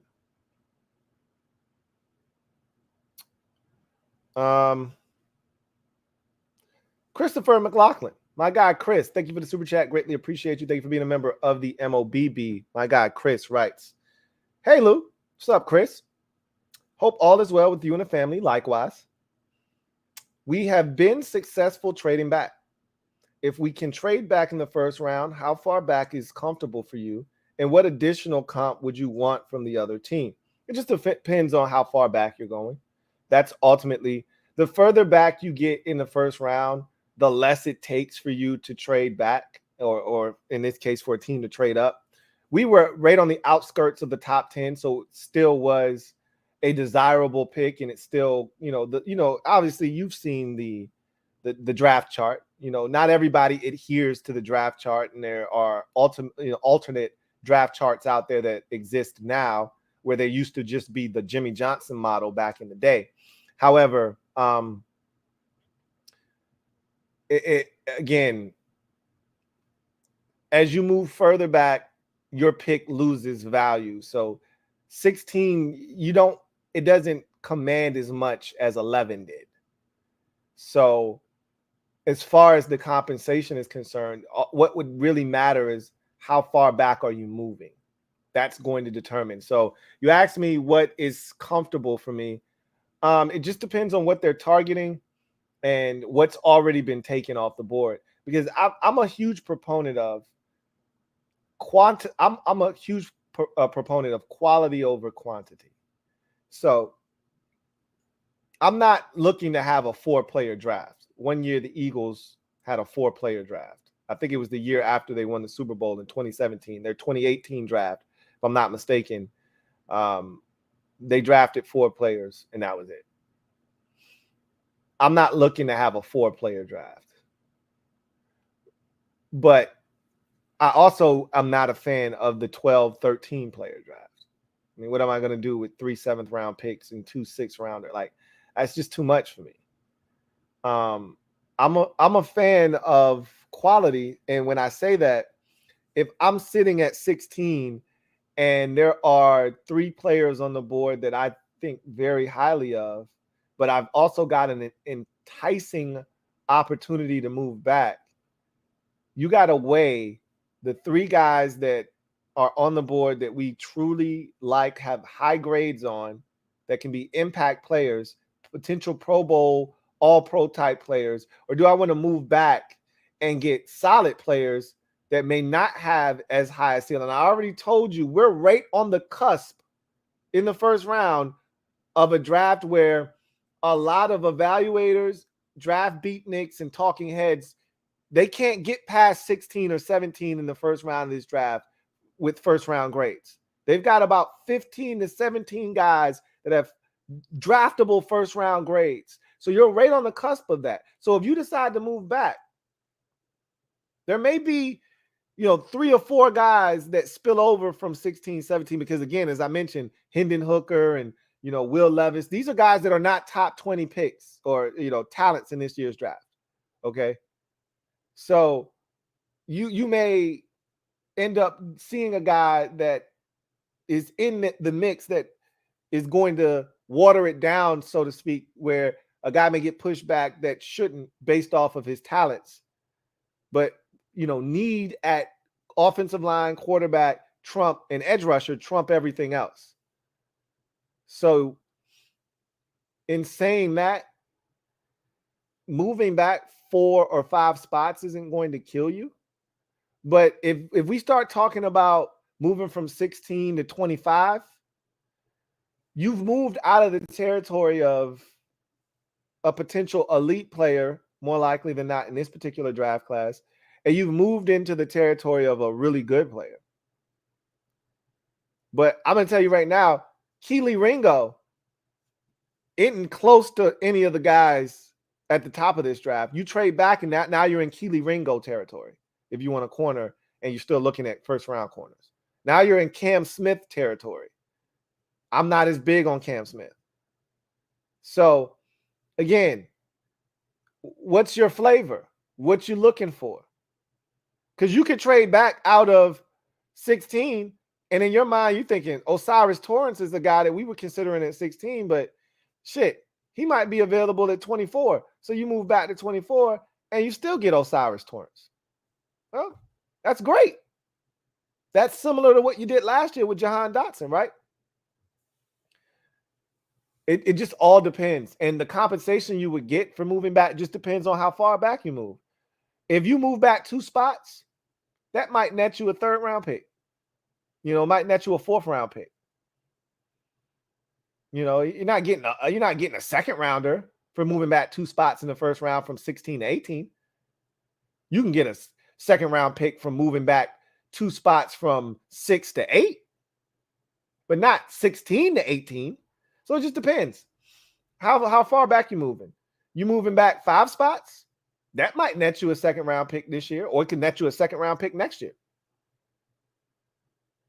Probably will net you a second rounder in either this year or next year's draft.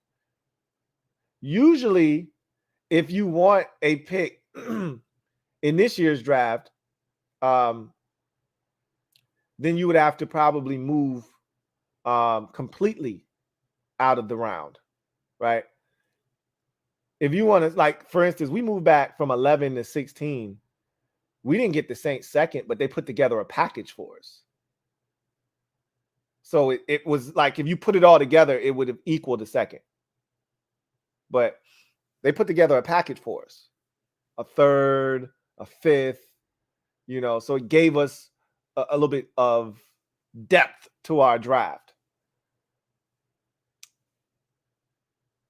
So yeah, it depends on how far back you move.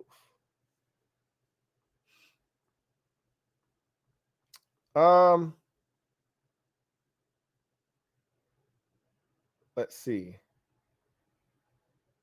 Reedy Davis, thank you for the super chat. Greatly appreciate you. Reedy Davis writes, Lou, 1 is good, but 2 to 7 will make us better.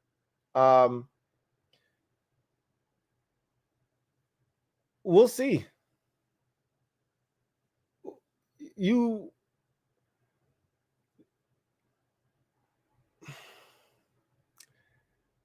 I'm like I said, and I'm assuming we're talking about the amount of picks and what you're getting. I'm assuming this is what you're saying, and I could be misinterpreting this comment. You're saying the first pick is cool, but it's the other picks in the draft that are ultimately going to shape and mold how we view the draft. You're not wrong if that's what you're saying, and I could be wrong, and I could be misinterpreting what you're saying. But if it is in fact the case, then yeah, it's not, there's not a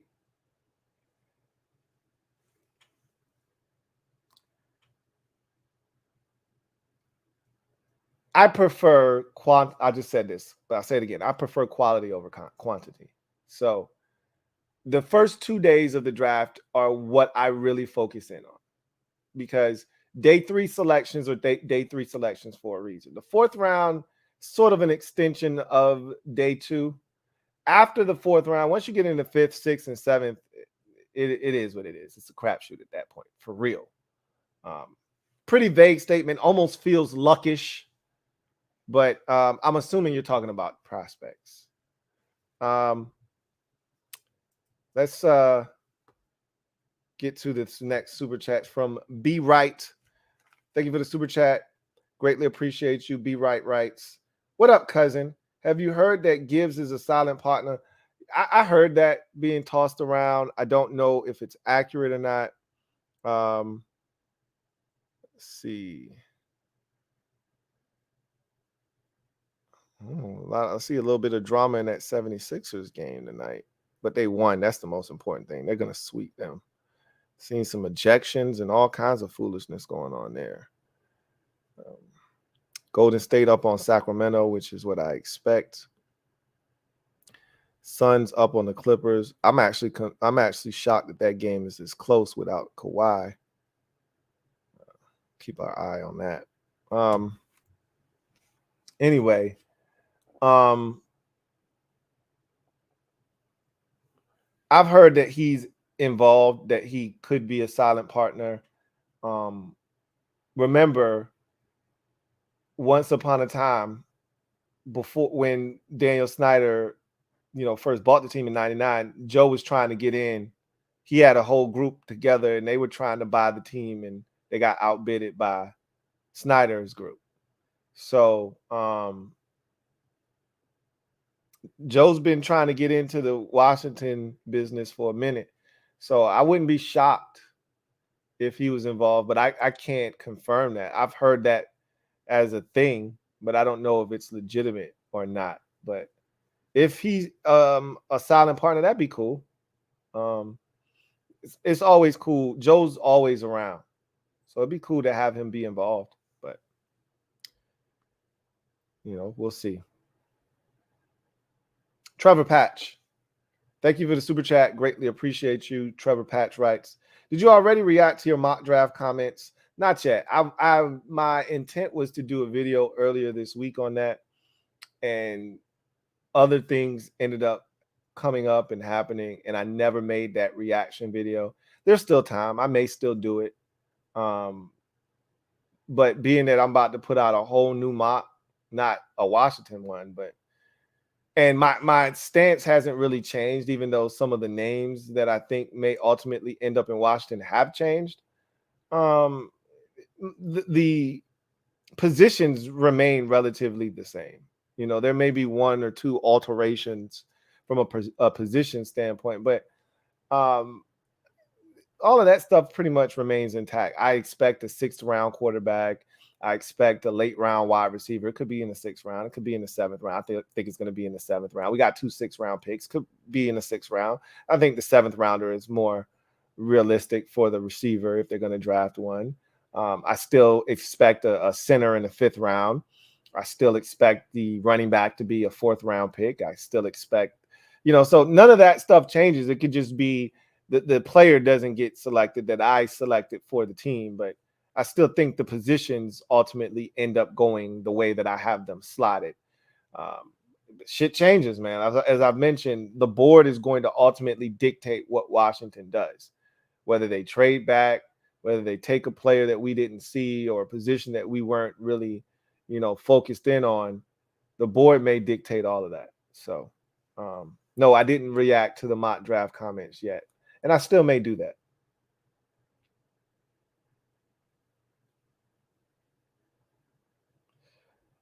Will Kavanaugh, thank you for the super chat. Greatly appreciate you. Thank you for being a member of the MOBB, who writes, "Watch the national media trash us after the draft." They actually gave us great reviews last year. So I don't know. I don't know if they'll trash us or not. It just, we'll see what happens. That stuff doesn't really matter, though, right? I mean, there's been drafts that have been praised and heralded after initially, and it turned out to be an absolutely garbage draft class. We won't know about these draft classes until 3-4 years down the line anyway. Right now the Jets draft from last year looks like a slam dunk. They had the offensive and defensive rookie of the years on both sides of the ball. Looks like a slam dunk draft. They also had Breece Hall, who was running his ass off before he got hurt. They drafted an edge rusher last year that they really like. They drafted a lot of good dudes. We'll see. That draft could end up being terrible. And, Sauce Gardner could be really good. And, Garrett Wilson could turn out to be all right. Highly unlikely. Both of those guys, aren't studs for the, duration of their careers. But it's easy to, in the moment, to say this is a great draft. We'll see. We'll see.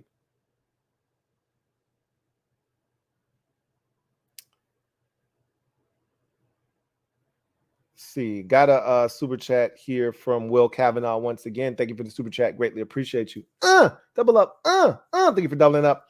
Will Kavanaugh, who writes, "They were asking if there was a specific position group that would make them trade back or something like that."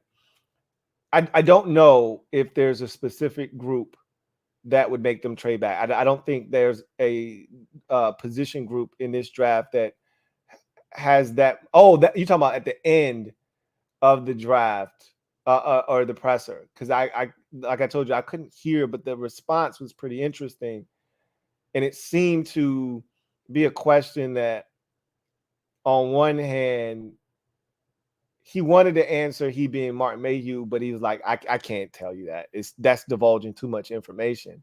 But he gave me that smirk, that sneaky smirk, like that's a damn good question, though.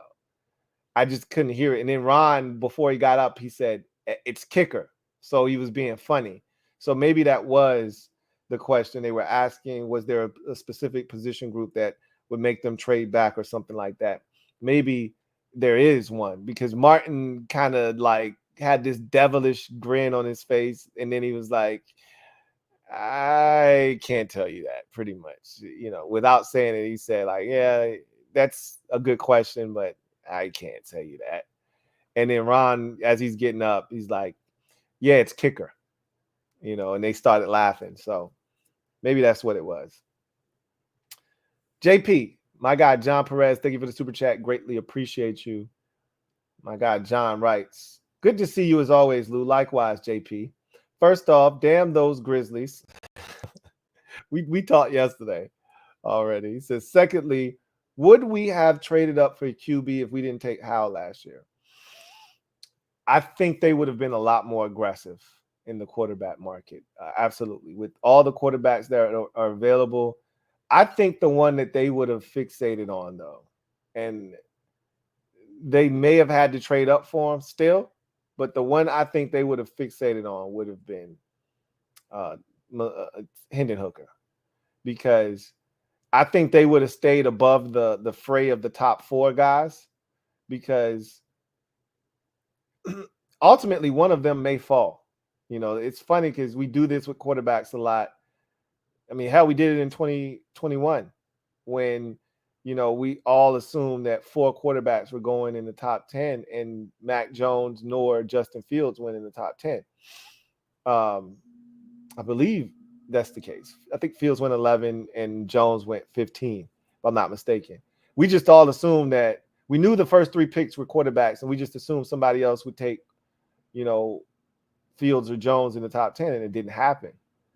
And, they fell. They didn't fall very far, but they fell a little bit. I keep talking about 4 quarterbacks in the top 10. 3 are going in the top 10 for sure. I don't know if all 4 go in the top 10 or not. I don't know if all 4 go in the top 10. And had Washington not had Sam Howell, they would be aggressive.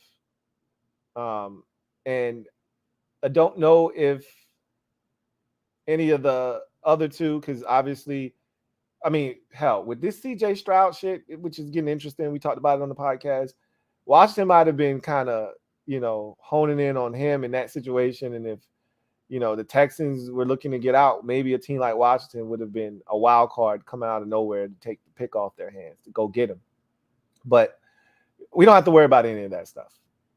I will tell you, Hendon Hooker would have been the guy, because they like him now. Do they love him? I don't know the answer to that. But had they been in a situation where they needed a quarterback, I wouldn't be shocked if they would have went after Hendon Hooker, because you could have stayed out of the fray of the top 4 dudes and still got you a guy without really having to give up any draft capital. At least that's what you think. But you know how quarterbacks are, and they get pushed up. But we're not in that position, so we don't have to worry about it. But I do think they would have been a little bit more aggressive, because you can't win in this league without a quarterback. And Ron and company have been trying the last 2 years in particular to win with Band-Aid solutions at the quarterback position. And I think they're hoping Sam once and for all, puts that discussion to rest. Like Ron even said today, they asked him about Jalen Hurts' contract, and he said, it's a lot of money. But he said, and I said the same thing, and I don't get caught up in the money anymore. Because if you got a guy and you think he's that guy, that's the going rate. Whatever is the next highest contract is the going rate. That's what your guy's going to get, more likely than not. So, yeah, it's a lot of money. But Ron said in the same breath, I hope we're in that same position 3-4 years from now. Meaning Sam Howell is that dude. That's what you want. You want to be in that position. If you're not winning in this league. If you don't have a quarterback taking up 13, 14% of your cap unless that dude is already identified to you that he is that dude and he's just waiting on his contract, i.e. Joe Burrow, who played in the Super Bowl and then the next year went to the AFC Championship game. He's still on a rookie contract, but he's already proven to you he's that dude, right? So eventually, he's going to be taking up 13, 14, 15% of your cap. But you're happy to be in that situation because having that guy gives you a shot to win the Super Bowl every year. So that's where you want to be. And the whole, oh man, now some people may not think Jalen Hurts is worth that money.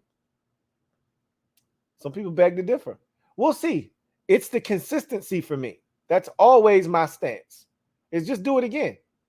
You know, Joe Burrow had an exceptional year 2 years ago. He followed it up with another exceptional year and got him back to the AFC Championship game.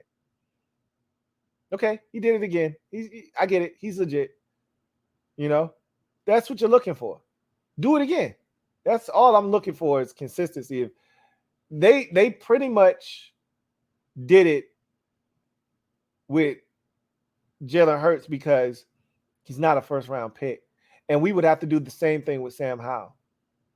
When you're not a first-round pick, you don't get the luxury of that extra year to make sure. I'm pretty sure the Eagles would love to have seen Jalen Hurts for one more year just to be certain before they paid him. They don't have that choice. He was in that 2020 draft with Herbert and with Tua and with Burrow, and they were out of time. They didn't do it this year. He'd be a free agent next year. So they had to make that move. Washington will be in the same spot, a similar spot. This is year 2 for Sam Howell. He balls out this year. You want to see it next year as well before you pay him, which you would have to. But you'd have to then get that deal done at that moment because that next year he'd be in the final year of his deal. And at that point, now you're venturing into Kirk Cousins, Lamar Jackson territory, and that's not where you want to be. So to avoid that, which is what the Eagles just did, they avoided that by getting the deal done this year. You don't want to get to where the Cowboys were with Dak Prescott, where he's got you by the scrotum, and now you got to do something that you really don't want to do because you're handcuffed. So I said all of that to say, if Howell weren't on the roster, I think they would have been aggressive at quarterback, and we would have seen a first-round quarterback be selected this year. I do believe that.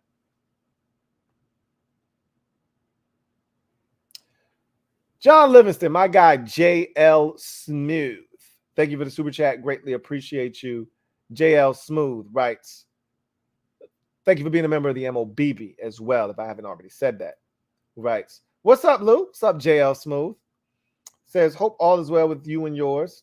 Likewise, I hope everything's going well with your dad. And, we've been praying for you and sending up well wishes. And when prayers go up, blessings come down. So hopefully those will be bestowed upon you and your family.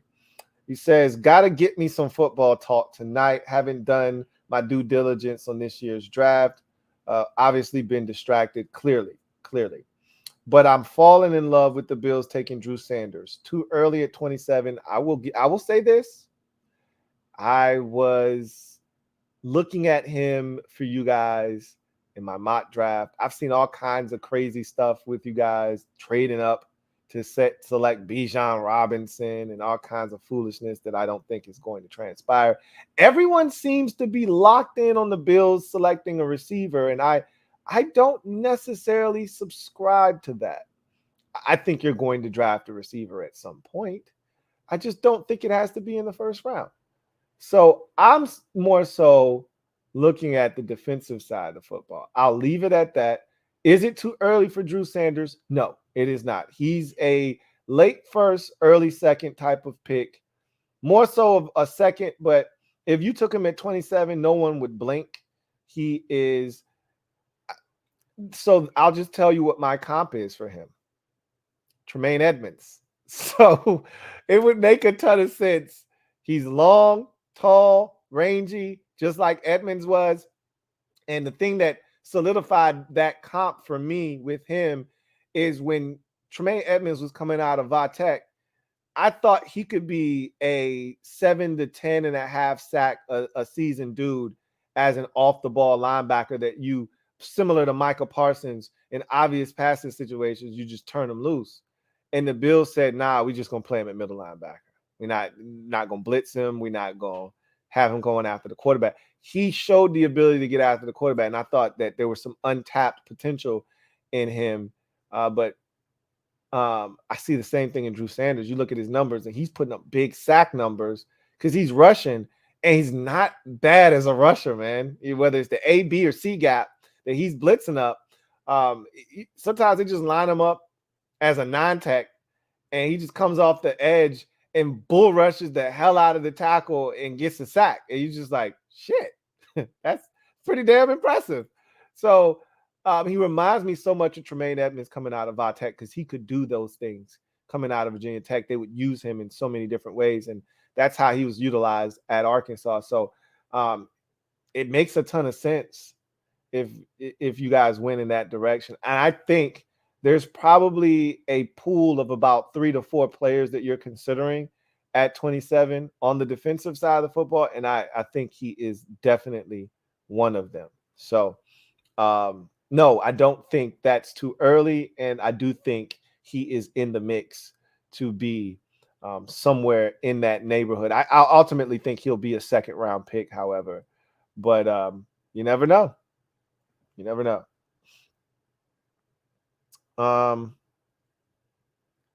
Let's see.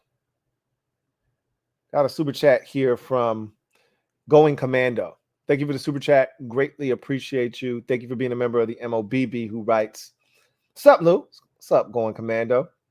Hearing Ron say we got 3 starters when it comes to FA makes me think that Barton and Gates are locks to start. We already knew Wiley was." I think that all along they viewed Cody Barton as a starter. We didn't, but they did, clearly. And just by listening to them talk prior to this, it sounded like Cody Barton was a guy that they thought could start. And listening to Cody Barton talk about what they told his agent and what they told him led me to believe that they felt like Cody Barton could start. So Gates, on the other hand, is interesting because we weren't sure. But I think with Gates, he's probably going to be center. And Gates even said when he came here, they told him that's what they really wanted him to play, but they love his versatility, but they really want him to be the center. I've all along felt like Chase Roullier was going to be a cap casualty. They don't like restructuring deals. That's been the other conversation surrounding Chase Roullier, that they may restructure. But Martin Mayhew made it abundantly clear that they're not opposed to restructuring deals, but they like the method that they've used of staying cash to cap, meaning they're not borrowing from other years, because that's essentially what you do when you restructure is you take a deal and you front load it or you back load it. Either way, you either front load it with guarantees so that you free up the cap space and you bring that base number down, or you back load it. You give them some bonuses and some upfront money, but you back load the base salary into the next year, the year after that. Eventually that shit catches up with you. And so I think they might just outright cut Chase Roullier. We'll see. But I think Gates is going to be penciled in as a starter. I think you're right. I mean, he literally said it like 2 or 3 times today that they got 3 starters in free agency. So we'll see. I think you're right though. Starface, thank you for the super chat. Greatly appreciate you. Double up. Thank you for doubling up. Starface writes, these mock draft sites are so much fun. I did 25 plus. Look, mock drafts can be addictive. If you go to one of these mock draft simulators, it's so easy to get sucked in, because all you got to do is hit the button.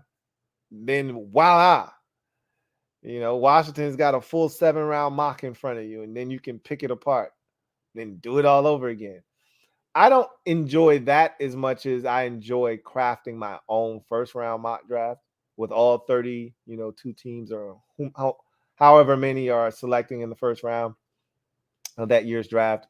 That's a lot of fun because you get to play around with scenarios and you get to make it your own. And sometimes I think guys, you'll get too far away from reality with their mock drafts, and they want to generate, a buzz or some conversation. So they do these outlandish things that used to work back in the day, not so much anymore, because so many people do mock drafts now. So it kind of gets drowned in the sea of mock drafts, so to speak. But back in the day, if you had a, outlandish mock draft with these big trades, oh my God, well, did you see such and such mock draft? Nobody cares anymore. It's like your, March Madness bracket. Nobody cares anymore. That used to be a big thing. Nobody cares. I didn't even do one this year. That's the first time in probably over 20 years I didn't do a March Madness bracket. So nobody cares anymore. But I can tell you this: doing a mock draft is fun. I enjoy it every year. This year was no different. Let's see. See if we got any more supers. We do. Jamal Hamlin, thank you for the super chat. Greatly appreciate you. Jamal writes, what's good, Lou? What's going on, Jamal? Says, I remembered the last draft night. I was in the Middle East and went to lunch and came back and you were still going. Good times. Yo, I was lit last year.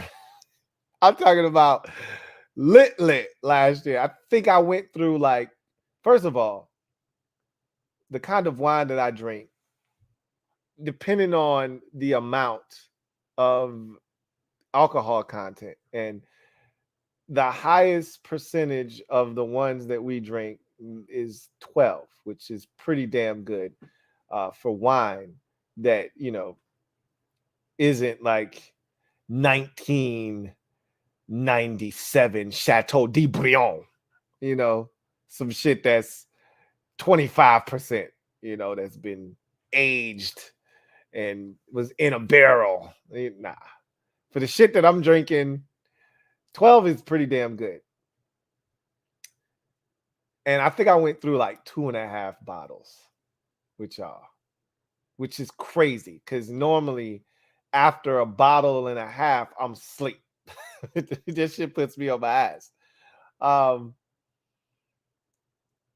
Wine is no joke for those of you who aren't wine enthusiasts. Wine is no joke. You can get a buzz off of some wine quick. And if you drink enough of it, wine will get you litty. So last year, when I tell you I was lit, I was lit. And it started off so harmlessly last year. We started talking about cherries. I don't even know how we got on, which is how the cherry squad was spawned. I don't even know how we got on the conversation of cherries. I probably brought it up. Somebody else probably said something. I brought it up. Now I know I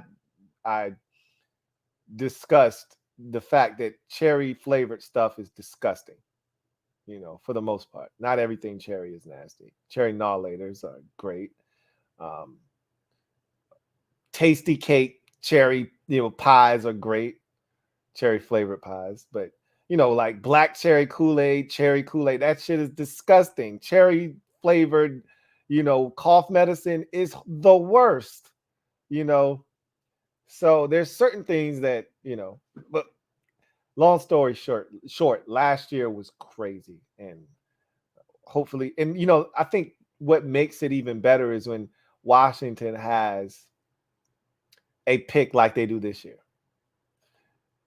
When we picked second overall 2 years ago, it wasn't, or 3 years ago, it wasn't as fun because you knew what we were going to do and it was over like that. Now I'm still live because I cover all 32 teams. So, but most Washington fans had checked out already. It's much better. You're more invested when you hang around for the first hour and a half of the draft, and now Washington's making their selection. Like last year, we didn't pick till 16 because we were at 11, and then we moved back, and so you were invested. You know, we spent more time together. That's what's going to happen this year, and so I think it's better that way, personally. But anyway, I digress. Jamal Hamlin, thank you for the super chat. Greatly appreciate you. Double up. Thank you for doubling up. Who writes, all I know is when Ron starts stuttering, I don't believe anything that comes after that. There's quite a bit of that takes place when Ron starts stuttering, and then you get the what's the phrase that usually comes after stuttering?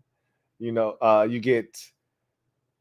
I think you get one of maybe three statements. There's the truth of the matter is, there is what you have to understand, and then those are two of his favorite. And then I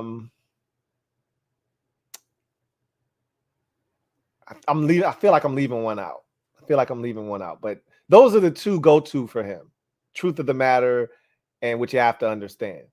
So yeah, you get about 6 to 7 stutters, and then you get the truth of the matter is, or you get what you have to understand.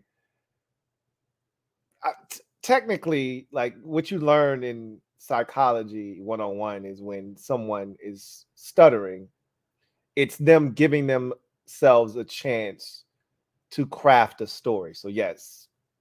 So for instance, if you're a detective and you have someone in one of your rooms downtown and you're asking them a question, and because telling the truth isn't hard. You don't have to make anything up. You're just recollecting what is already in your brain. You don't, there doesn't have to be any hesitation, right?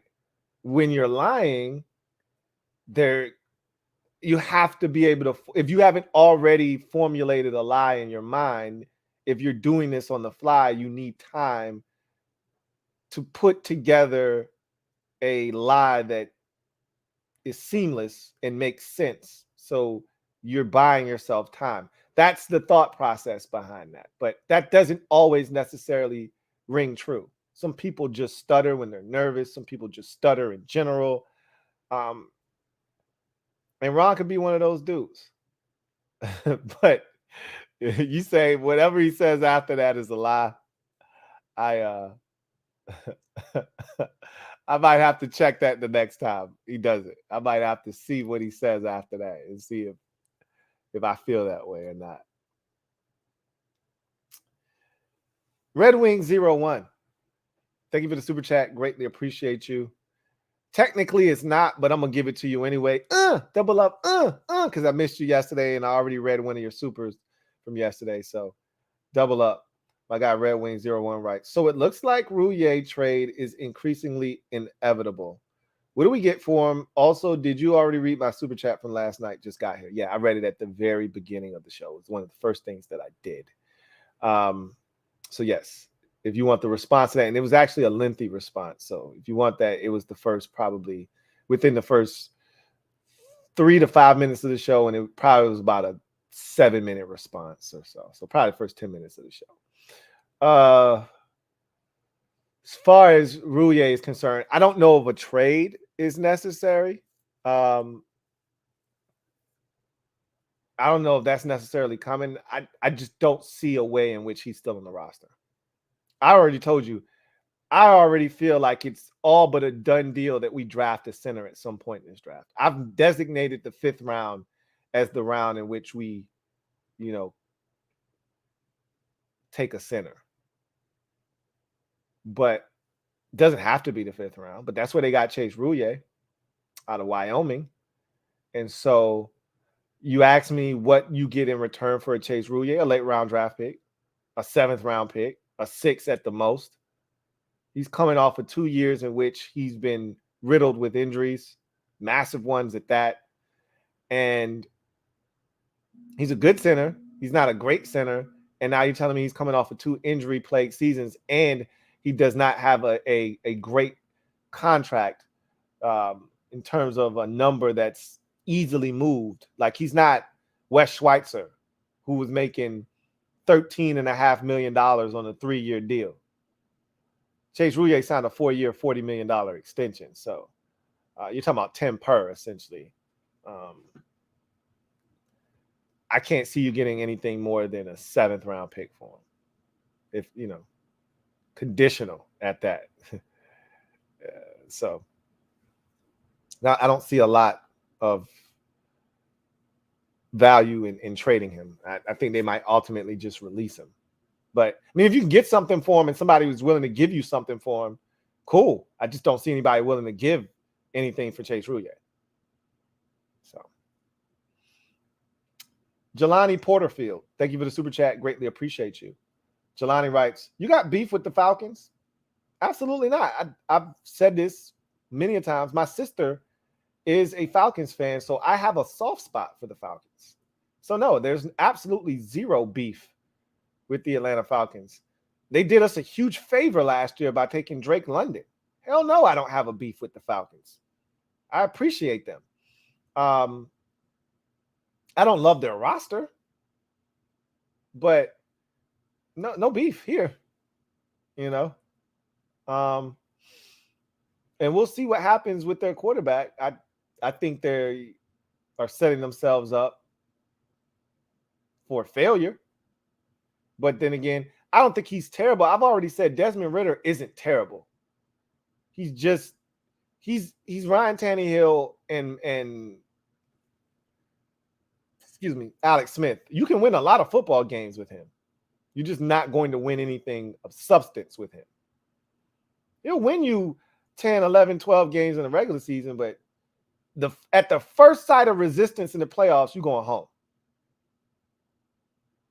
If you build a good enough team, that's the key, is can you build a good enough roster around him so that you insulate him and he can, maximize what you've put around him and get you to 10, 11, 12 wins.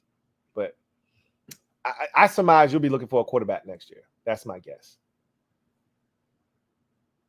But no beef with the Falcons. None whatsoever.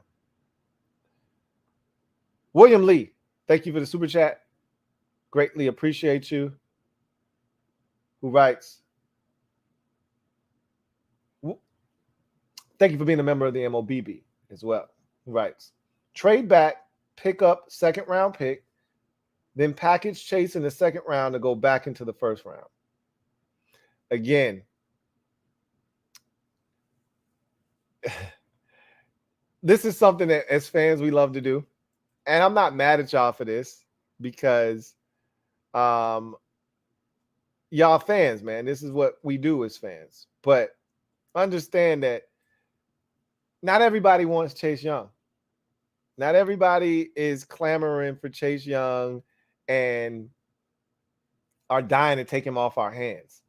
So this notion of trading back into the 1st round, packaging him up with the 2nd that you just got in the deal to move back, to get back into the 1st round, who's taking Chase Young off your hands?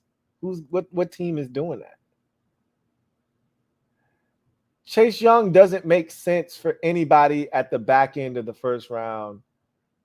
Maybe a team like Buffalo, but Buffalo isn't looking to pick up Chase Young's 5th-year option and be locked into $17 million to Chase Young.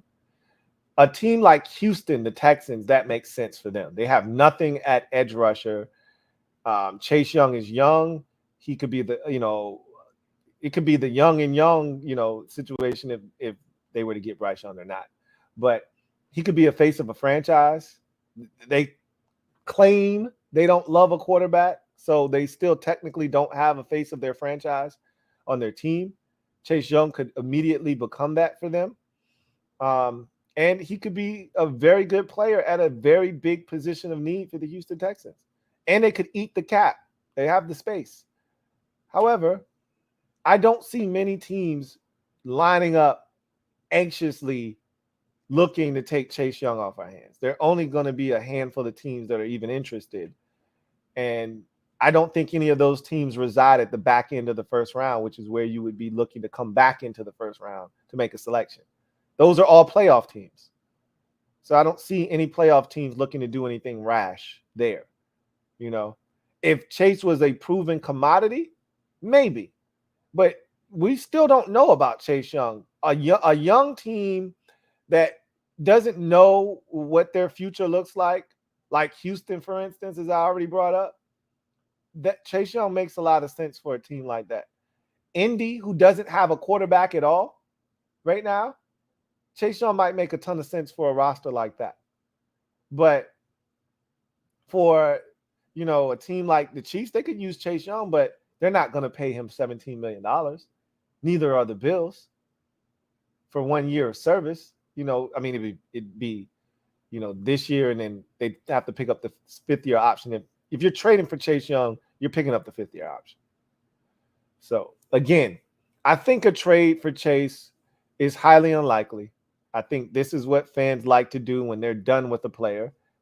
A lot of you were done with Jonathan Allen when we were having this discussion. When Chase went Rookie of the Year, Jonathan Allen was the odd man out. You weren't looking to get rid of Payne yet. Montez Sweat and Chase Young both had extraordinary seasons in 2020, and both of them had the arrow pointing straight up. And so you weren't getting rid of either one of those guys, and you didn't have to make a decision on either one of them anytime soon. So you weren't. Jonathan Allen was the one with the deal most imminent, and he looked like the most expendable one. So everybody was throwing Jonathan Allen in deals. Then once Allen got his deal, well, can't get rid of Young, can't get rid of Sweat. So it's got to be Payne. We got to get rid of Payne. Then Payne turns in the campaign that he had last year, and then you're like, nah, we got to keep him. And now Young is the de facto, got to get rid of this dude. Let's start trying to trade him to anybody that'll listen. That's the new guy this offseason. Again, I don't think we're trading him. I'm not ruling it out. I don't think it's happening, though. CJ Shoots Photo. Thank you for the super chat. Greatly appreciate you. Thank you for being a member of the MOBB, who writes, what up, Lou? What's up, CJ? I'm not suggesting drafting a running back in the first, but I got a bad feeling Bijan's going to be in the NFC East. A bit nervous. Could be the Eagles or the Cowboys. You're not wrong for feeling that way. Those are two teams that are definitely in the running back market, I believe, at some point in the draft. Doesn't necessarily, like you said, have to be in the first round. But I do believe both of them, just like we are, in the market for a running back. I think more so Dallas would be in the market for Bijan than Philadelphia. But I think he would be a good fit on either one of those teams. And so the question then becomes, can somebody, if you're that afraid of him, can somebody reach up and grab him before he gets to that range where he's in their wheelhouse? We'll see. We'll see what happens. I contend that he won't be a top 10 pick. He won't be a top 15 pick. So I think he'll be around in that range when Dallas and Philadelphia are, on the board. The Giants are right in that mix. Obviously, all three of them made the playoffs last year. So I don't think the Giants would do it, but they're having some issues with Saquon Barkley. I don't think they're going to get a long-term deal done with him. They're not going to draft a running back, though. Not when you still have Saquon on the roster. That doesn't make any sense. But the Eagles and Cowboys, to your point, do make a lot of sense. Both could use a starting running back. Both have outstanding offensive lines when they're healthy. And thus, I could see something happening with one of those two teams.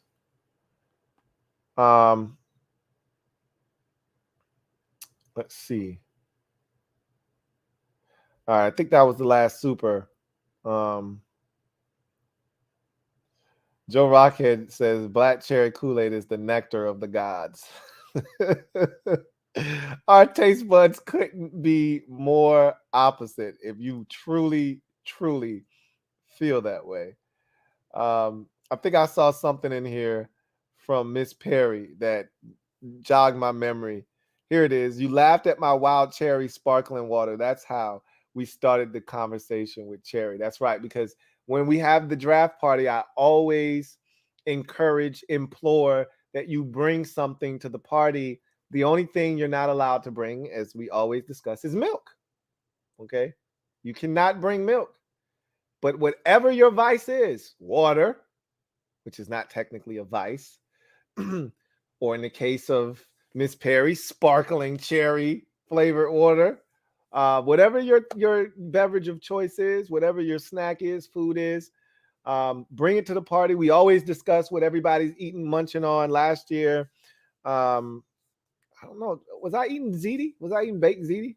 I think I might have been eating ziti and sipping on my wine last year to start. Normally, I try to eat during the pregame, so I usually come on like 30 minutes early, start a stream before the draft, and then it's a separate stream, like a pre-primer for the draft, so to speak. Any news of the day, anything that has transpired over the last 24 hours that we may not have had a chance to talk about, kind of getting you ready for the draft. And then I switch over to the main draft stream at 8 o'clock when the draft kicks off. And then we go from there. So yes, I do remember that. That's how we started with your sparkling cherry water, and we just went from there, and it took on a life of its own. Starface, thank you for the super chat. Greatly appreciate you. Starface writes, want to do drinking games on draft night? I'm not messing around with you. Because generally when I think of drinking games, I think of actual liquor, like tequila, something to that effect, right? Vodka. I can't not on the stream because I will, and then I'm not out of pocket when I get lit, but I'm very loquacious, and I'm already without a single drop, but it gets to different levels, and I'm very loud.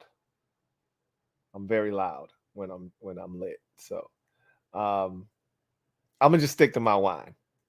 And there's no such thing as a shot of wine for me, because I can guzzle wine, but I choose not to. If you are a wine connoisseur, then you sip. You don't guzzle. So you guys are free to indulge in whatever you like. If you want to get a drinking game going on in the chat, by all means, knock yourself out. I'm gonna just sip slow,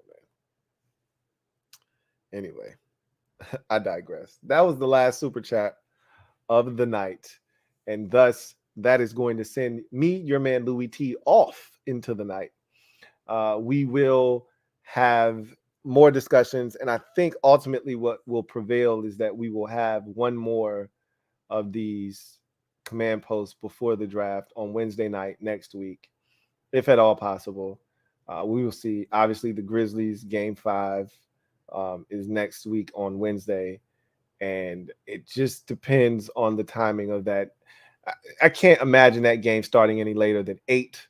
If it starts at 8, it'll be over by like 10:15. If it starts at 7:30, which it did on what was it, Wednesday, then it should be over by like 9:45-ish, 9:50, 10 o'clock at the latest. So we should be able to get a stream in. I don't know what my emotions will be, however, but for y'all, I can keep my emotions in check and talk NFL draft. So look forward to that next week. Anyway, I digress. So with that said, you guys enjoy the rest of your evening.